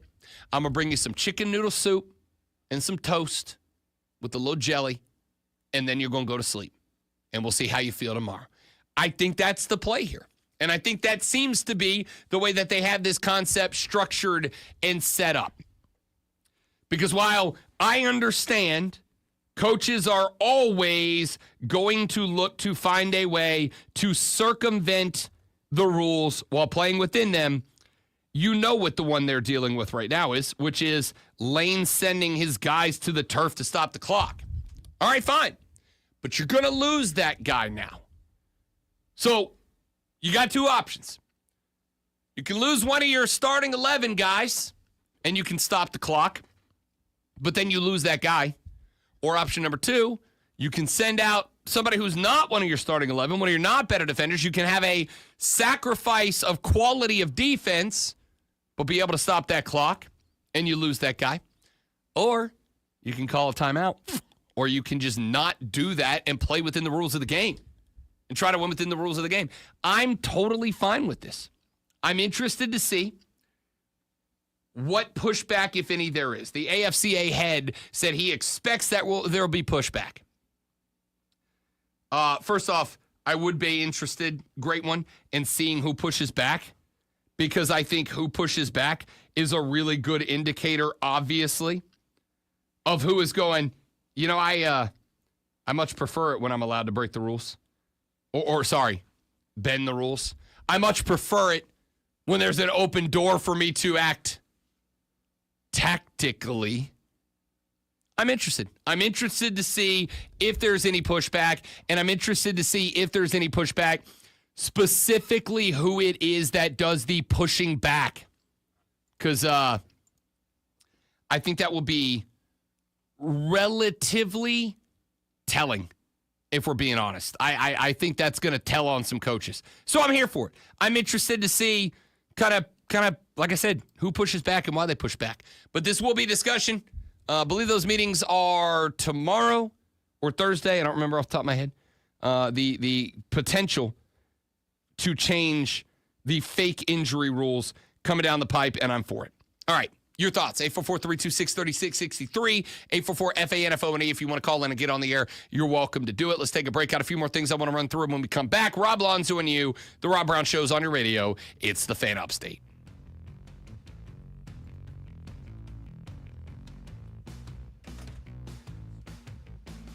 Gotta send a text.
Well, our plumbing issue was fixed yesterday. Good. Yeah. Yeah. So it was a burst pipe? It was a hole in a pipe. How it got there? Chupacabra. Neither of us know. The chupacabra. I am also now convinced that they're, much like you, I have an under the house chupacabra who got very upset about the fact that I get up and flush the toilet late at night and wake him up. So he just bit a hole in the toilet pipe. Mean little buggers. I'm telling you.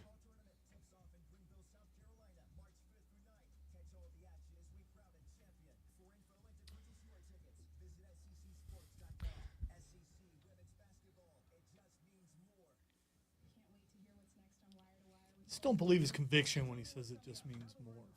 You gotta put a little gravel in your voice.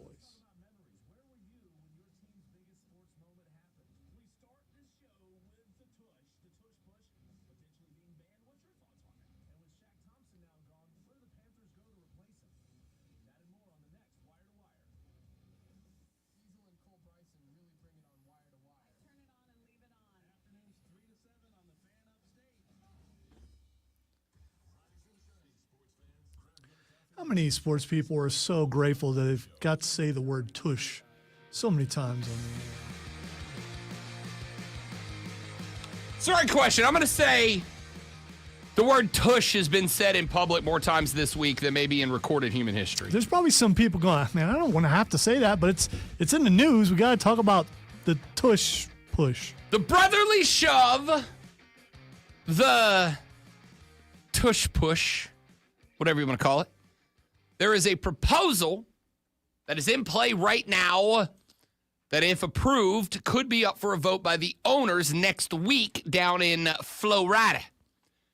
That would bar the tush push. Troy Vincent, the NFL's vice president of football operations, said yesterday that he had received a proposal from a team. He declined to say which team it was. The reporting right now is that it is believed to be the Green Bay Packers. Okay, where did that come from? I mean, did someone in the Packers organization leak it? Yeah. Hey, it was us. We don't like the tush push. Or did someone go, what's the team? You would think if any team would want the tush push to be gone, it would be a team that's in their own division or possibly the Kansas City Chiefs. I was going to say it's the Chiefs. Yeah, I mean, they don't see it very often, but people in their own division, the teams in their own division, see it all the time. So, I mean, you would think at least that. How often does Green Bay play Philadelphia? And how many times has Green Bay had to deal with the tush push? I think Green Bay genuinely considers themselves an NFC contender next year and realize that if they make it there, very good chance they play the Eagles, so maybe try to get that done now. Here's my question. If that's your team, if you're a Packers fan, regardless of whose team you're a fan of, if you're a fan and you find out that your team is a team that came forward and said, it's not fair, are you embarrassed by that at all? Are you a little embarrassed if your team's the team that's like, we can't figure out how to stop that play, so we want to make it illegal now? Nah, you ride or die with your team. You ride with your team and go, yeah, they got it absolutely right. And you come up with reasons why your team would be against it. I mean, listen, I'm for instance, the courtesy, or courage rather, it takes to come forth and say what everyone else wants to say, but don't have the guts to do it.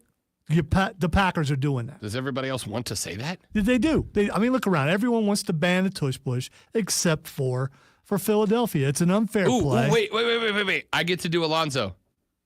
Not everyone. By the way, I am. And I meant everyone. I am being sarcastic. I just said I'm never. I'm being sarcastic. I'm saying if you wanted to ride or die with your team, those are the things that you would say. Listen, I'm ride or die with my family. But I will also tell my family when they've said a dumb thing or when they're doing something dumb. I got no problem with that. I'm ride or die with my family above all else, but also I got into it with my uncle the other day because he said something dumb and he was pushing some woo science on the internet, telling people that, basically telling people with cancer that, if you go outside and you meditate in the sunshine, you'll be fine. I'm like, no, that's not how that works. Right? I will call out my own family members. I think I'd have to call it. If I was a Packers fan, I think I'd have to call it out, figure out how to stop it. All right? Like, what if tomorrow Joey B goes out there and he's dropping a 65-yard touchdown every play? Are we going to come out the next day and go, hey, no passes over 20 yards? Nope, can't do that because nobody can stop. Figure out how to stop it. That's football. Now I just sound like an old guy. That's football. Yeah, it's just still in the end. What just the part that they're saying that the Packers are the ones that are doing it, and I just want to know where they got the information from. Someone cites sources or something. I honestly don't really care who it's from because it's a rumor, and you look for it and try to figure out, okay, who said that, and you can't find it anywhere. It's like someone just decided, hey, you know what we're going to do? We're going to say the Packers said it. I don't know. I don't really care. I don't really care where it came from. All I know is the NFL VP of Football Operations has said it is a real thing. It is really something that they are considering, and it is really something that could be up for a vote for the owners. They would need 24 of the NFL's 32 owners to vote to ban the tush push in order to stop pushing tushes in the NFL. Troy Vincent said at the end of the quote where he broke this news yesterday that they have to ask the question, quote, is it a viable football play? And my answer is Do I not know what the word viable means? Because I got to tell you, I'm a words guy. I feel pretty good about my vocabulary, and I was pretty confident I knew what the word viable meant, and it feels pretty viable to me.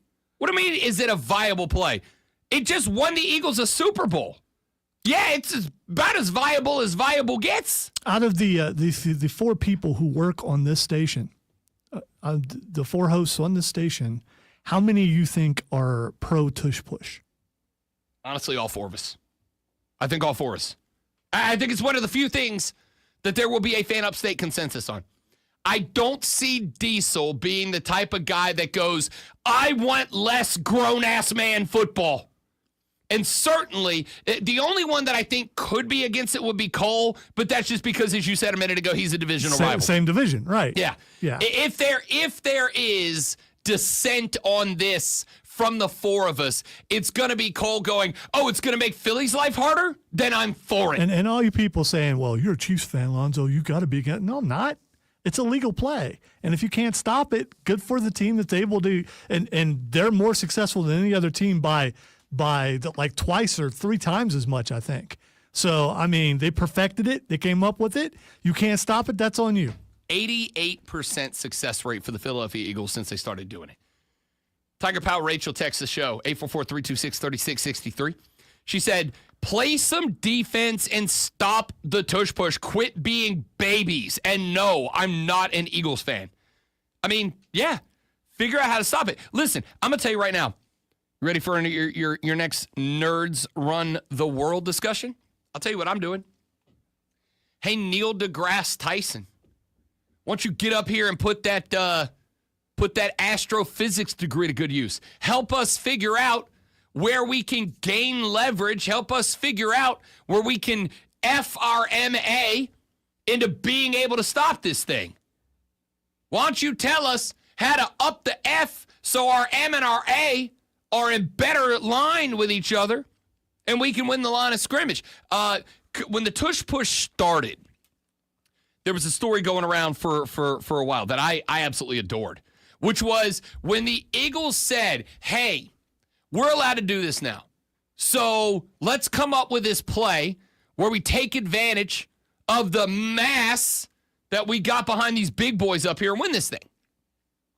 And when they decided that they were going to do that, they went and they got, if I recall correctly, the captain of New Zealand's rugby team to come there and effectively teach them how a rugby scrum works, because that's what it is. It's a rugby scrum. So they brought I believe it was the captain of the New Zealand All Blacks, the #1 rugby program in the world. They brought him in to teach them how to do it properly. And then they figured out what the most efficient way to run this play is, and nobody's been able to figure out how to stop it. Go get your own rugby guy and ask the question. Now, again, there is an inherent advantage to the offense running the tush push. The inherent advantage to the offense is the same as it is on every other snap. The fact that they know when the ball is going to be snapped. So they have roughly 0.2 of a second advantage. That's about the reaction time. They got about roughly 0.2 of a second advantage. 0.2 of a second for a 300-pound strong S of a B. That's about 6, 7, 8 inches worth of forward momentum, worth of F equals MA. And so in that spot, you're talking about that much off the line of scrimmage. Well, when is the tush push most advantageous? When they need that much space. They get to claim that space just based on the reaction time of knowing the ball is going to be snapped.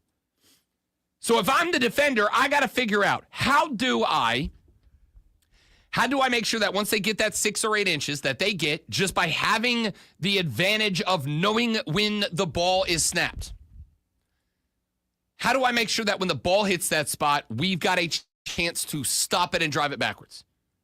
And the answer to that is I'm not a defensive coordinator. It's not my job to figure it out.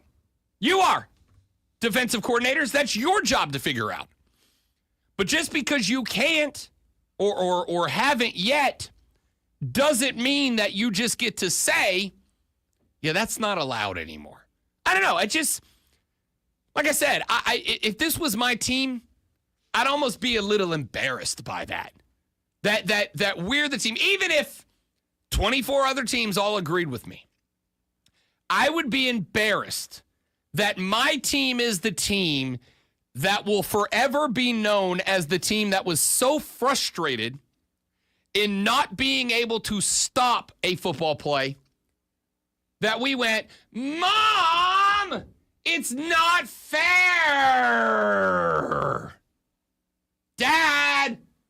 Daddy Roger, it's not fair. They shouldn't be able to do that anymore. Stop hitting yourself. I'd be embarrassed by that, man. I would not want to be labeled the team that just gave up, because that's kind of what it feels like. I don't know. I'd be embarrassed by that. I think there's no reason to stop the tush push. It's a yard. Stop them.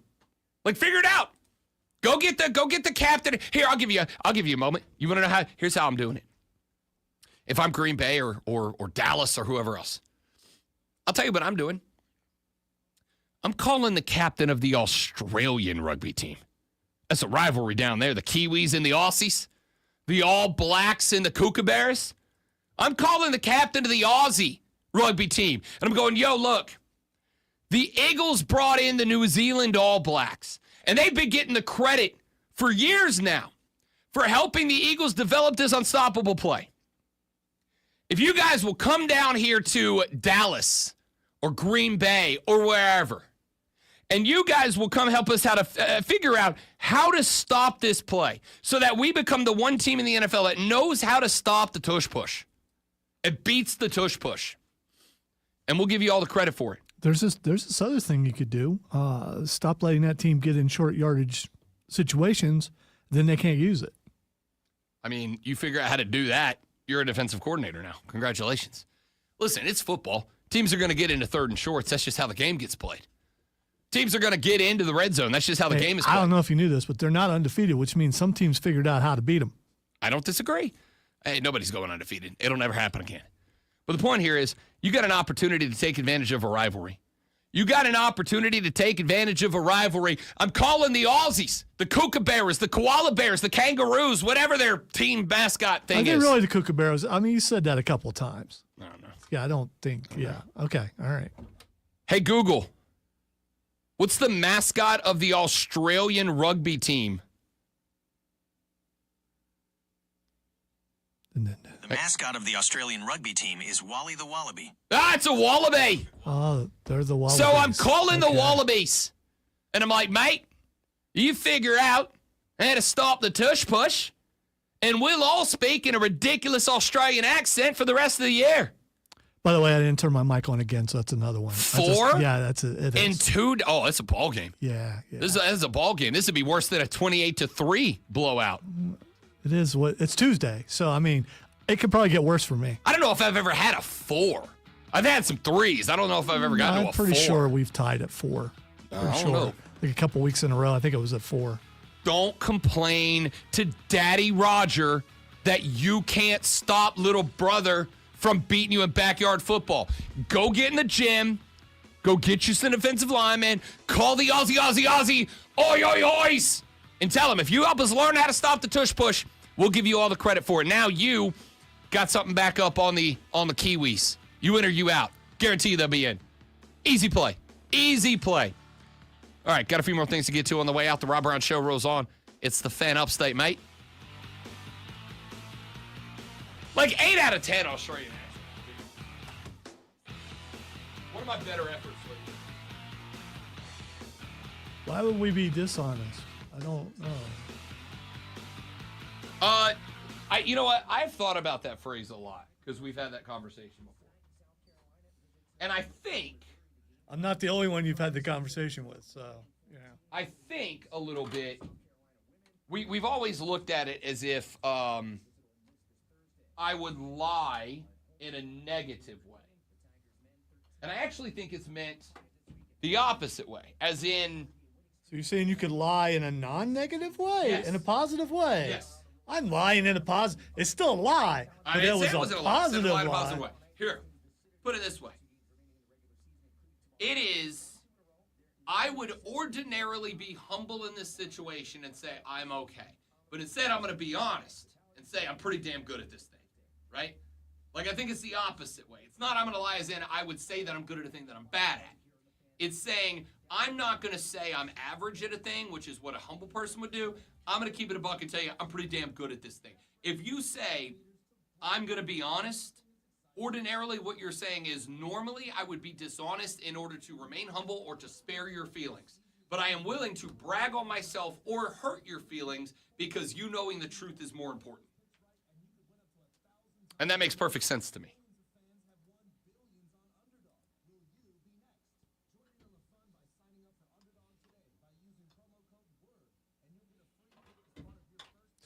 Do you know how to close out a Facebook page without deleting it? Make it private or something? In your settings, there should be a privacy. Because I've left the page up for a really long time, and I'm starting to get messages through it and stuff, and Yeah, I think in the security and privacy settings, there's an option to make it a private page.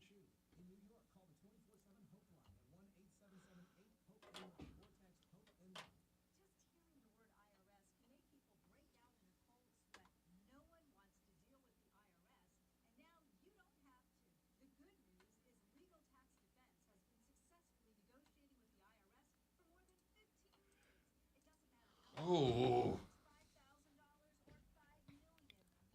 I hate this. I take just like a acetaminophen or something, or ibuprofen, one of the other, just one, to take the edge off of my headache, and I can't stop yawning. Have you tried Red Bull and Tylenol PM? Yeah, I'm not gonna do that.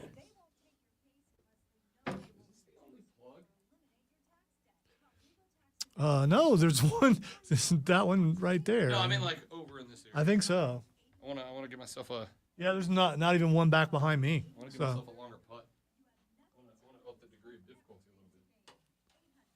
get an extension cord. This thing's got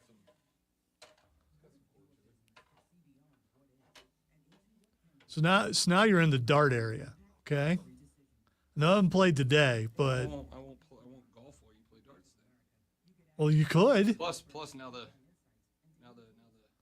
thing's on. Also, I gotta relearn the brake now though because I moved it. That is true. It is now visible. Push that hard.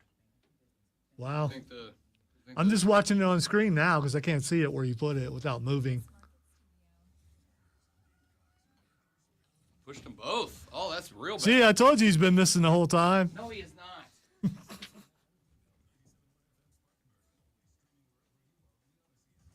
also about to bring like a whole sleeve of golf balls up here.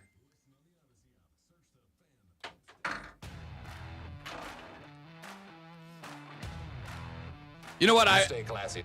I'm always classy. I'm gonna address what I addressed off the air a second ago. Which, by the way, you should come watch the stream, facebook.com/The Fan Upstate. The Fan Upstate on YouTube, The Rob Brown Show on YouTube, on Facebook, on Twitch. So today I'm going to be able to click that philosophy thing on the podcast. The what? The philosophy. Oh yeah, for sure. Yeah, for sure. You're getting ready to About to be philosophical. Yeah. So I said on the way out, it was a pretty good Australian accent. It's not bad. It's like 8.5 out of 10. 7.5 out of 10. Somewhere in the middle. You know Grayson Waller. Because of Waller the Wallaby. I didn't say it was Grayson Waller, but like, solid, like B+ effort. Anyway, I said on the way out, I said, yeah, I'm going to be honest. It was a pretty good Australian accent. And Lonzo said, you're going to be honest as if you would lie to me. And we've had this conversation before about the phrase, I'm going to be honest. And for a very long time, I think I kind of accepted like, well, why would you say you're going to be honest if you're not honest all the time? And I figured it out. Ordinarily, I am a very humble person. Ordinarily, I don't brag on me and how amazing I am. I don't do that. Yeah, no one on the air has ever heard you do that. Yeah. I don't brag about how fantastic I am, how good at this job I am, how handsome I am, how smart I am, how funny I The am. awards, things like that. I don't brag about that. Never even talk about those. Yeah. Because I'm a very humble person. I'm as humble as I am talented and attractive. And I respect me for that, if we're being honest. You should always respect yourself. I do. I'm very good. I'm as good at respecting myself as I am humble for doing it. The phrase, I'm gonna be honest, actually serves a purpose here. And the purpose is to inform you that what I'm about to say next goes against some core behavior of mine, right? And it means to me there's one of two, which is either A, humility. It's a way of bragging about yourself and saying, I would not ordinarily brag about me, as I am a very humble person. But I am going to brag about me now. I'm going to brag about a thing I did, right? So if you step up on the tee box and you crack a 310-yard drive. You just smoke it, dead center fairway. Little draw, drops right into the center of the fairway. You might ordinarily go, hey, I'm an okay golfer. Hey, I get a good drive every now and then. That's how you normally talk about yourself. But in that moment, because you did something incredible, you go, hey, I'm not going to lie. I smoked that golf ball, right? What you're saying is ordinarily I would be humble in this moment, but right now, I'm not. I'm going to pound the chest a little bit. The other thing I think it is a useful tool for is ordinarily I would not say this to you to spare your feelings. But it is more important for me right now to have you know the truth than it is to spare your feelings. If your buddy comes out, you're going out to the bar, you're going to go cruise for the ladies, and your buddy shows up and he smells bad, you're going to be like, hey, not going to lie, you might want to go hit a shower real quick. You might want to go hit the old Axe body spray, right? You might want to go wipe down a little bit before we go out cruising for the ladies. Now, if it was just you and him hanging out at the house and he had a little BO odor to him, you might just let it go. You'd be like, whatever, dude. Like, I'll get over it, right?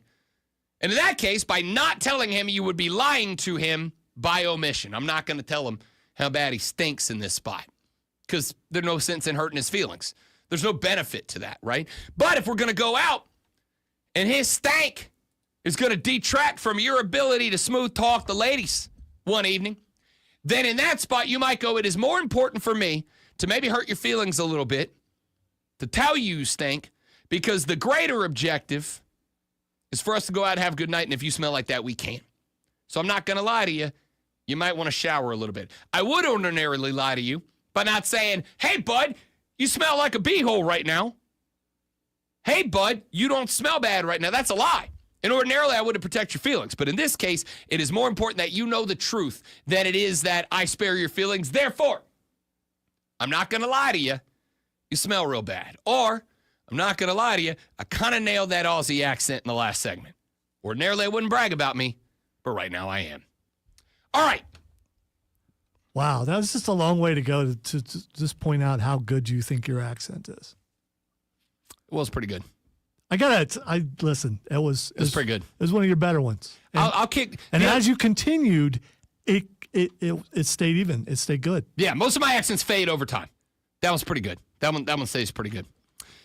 All right, a couple more things I want to get into before we get up out of here for the day. Crocodile Hunter growing up? I love. Hey, who didn't? Okay, well, that's not a knife.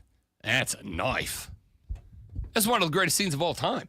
How many of us didn't take a pocket knife and stab it into a piece of wood? I said Crocodile Hunter. It's the same guy. No, it's not. I was talking about Steve Irwin.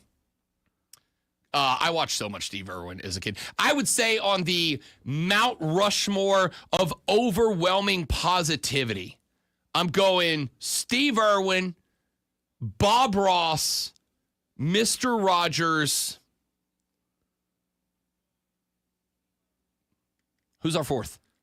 Bob Ross, Steve Irwin, Mr. Rogers. There's got to be one more. Until you got to Mr. Rogers. He's still so creepy. He's not creepy. You're creepy. No, whatever. Bob Ross. At least your response Steve hasn't Irwin, changed over the years. Mr. Rogers. It doesn't need to. It's accurate. You're creepy. Who's the fourth on our Mount Rushmore of overwhelming positivity? There's got to be one more somewhere. Stuart Scott. Can I throw him up there? Yeah, it's kind of a little bit different compared to the other guys as far as his delivery and his energy. Everybody else was low key. Stuart Scott, not low key. So you think Steve Irwin was low key? No, you're missing. Yeah, I do. Steve Irwin? Compared to Stuart Scott, yes. Steve Irwin was the most intense dude of that group. Never yelled once. You don't know who the crocodile hunter is, mate. You didn't need to yell. Oh, she's a beaut. That's not yelling. Look at her. What a gorgeous creature. She's great, man. She's a crocodile hunter. The best, the GOAT, the legend. All right. Let's get a couple more things in here. You know who Alton Brown is? I love Alton Brown. You know who Alton Brown is? Alton Brown's a TV chef-lebrity, which is a TV chef who's also a celebrity. When you said chef, I remembered who he was. Yeah. Alton Brown's great because Alton Brown did a show for a very long time that was the science of cooking. Right? He didn't just say, well, you take your vinegar and you take your spicy bit. He actually talked to you about like the chemicals in the food and why they work together and all that, which as a nerd, I absolutely adored. Absolutely loved. He would break down like, okay, this says this chemical, this says this chemical, these two chemicals mix, there's this reaction, totally changes the taste. And that's why even though this is good and this is good, and you wouldn't imagine they work together, they do because it was great. It was great. Alton Brown was on a talk show the other day. And they asked him for rapid-fire hot food takes. Here's a few of them. Great one, because nothing brings the Rob Brown Show together like some good food hot takes. Tables should be rectangle, not circle. Disagree, because I think they should be round. But see, we're already fighting about it. We're already fighting about I totally it because you disagree like with round you. tables. You said it should be armless chairs. You say hamburger may be American, may be American, but roast turkey is America itself. Yes, that is true. The roast turkey. I love that chapter, by the way. Your least favorite food trend is elevating comfort food. I don't want my comfort food elevated. It's comforting because nobody messed with it. Yeah. Don't elevate my I just want to hit a couple, but can't negotiate with children when it comes to food because they're terrorists. Absolutely. And we don't negotiate with terrorists. No, you cannot negotiate with terrorists. You either have to kill them or trick them to do what you want. And the first one is very problematic. So the best thing is to use psychological warfare to get them to do what you And the thing I really like, Chef, because you said you hate people being called Chef Don or Chef Ron or Chef Bob. It's a very annoying use of the term, he said, because you don't hear Dr. Don or Electrician Erica. Electrician Erica, I have never. Why don't you like chef? Yeah. I think because chef is a word that we have simply used in food media to explain why anyone has a white jacket. And certainly in food media, we need it, and especially with competition food, you need more chefs, right? And so half of these people aren't chefs. Half of these people don't know the sharp end of a knife. But we're going to call them chef because then it makes the audience think, oh, well, then they've cast the finest culinarians in the Elton, land. there are two kinds of food, good food and bad food. Yes, good food and bad food. Only two kinds of food. Okay. And they're all poop in 12 hours. So, and that's important. It's an important distinction because the destination is the same.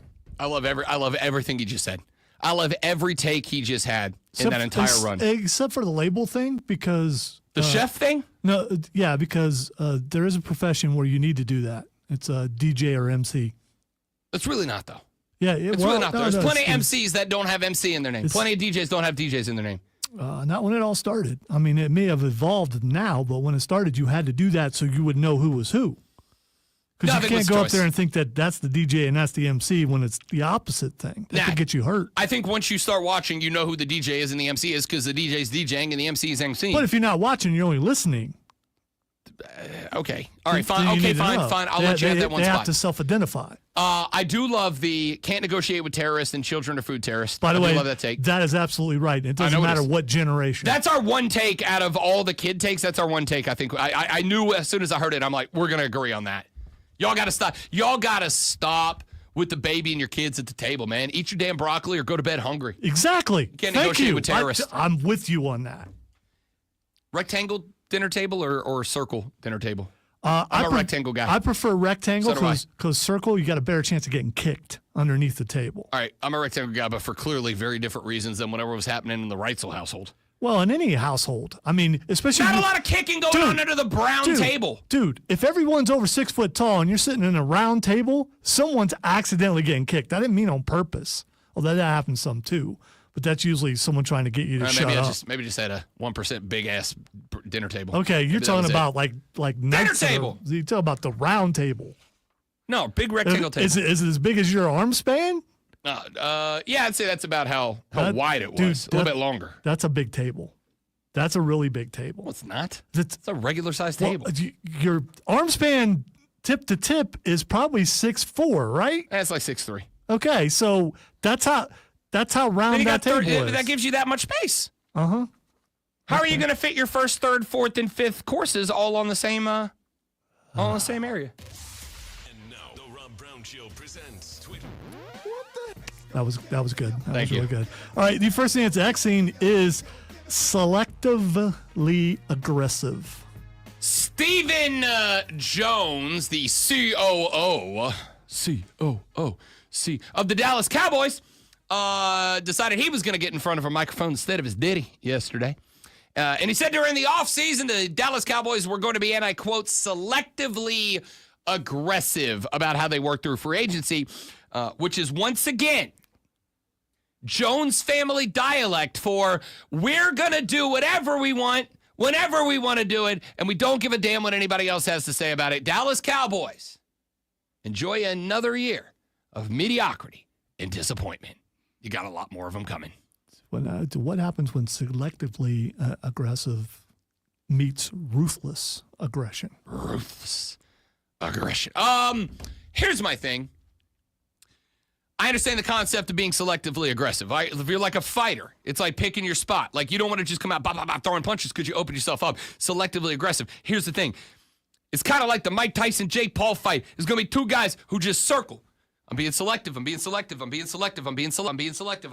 And in 8 minutes of being selective and nobody throws a punch, this isn't a fight, Dallas. This ain't a fight. All right. The next thing that's Xing is CM Punk. CM Punk is Xing because as we are on the road to WrestleMania with the Elimination Chamber coming up this Saturday, last night he saw himself on Monday Night Raw in a showdown face-to-face with Logan Paul, who then slapped him in the face, said he's going to beat him at the Chamber. The thought here is that favor hanging over the head of one Paul Heyman from CM Punk is likely going to be manipulating his way into the main event at WrestleMania coming up very soon. I don't know how it's going to play out. All right, this has to do with that particular thing, but I don't know if you've noticed or if you've seen it, but he made him bleed. He busted the inside of his mouth, and CM Punk like stuck his tongue out, and there's like blood on his cheek or his chin afterwards. So he slapped him so hard that he made him bloody. And as we know, the history of CM Punk, someone's going to pay. I mean, here for it.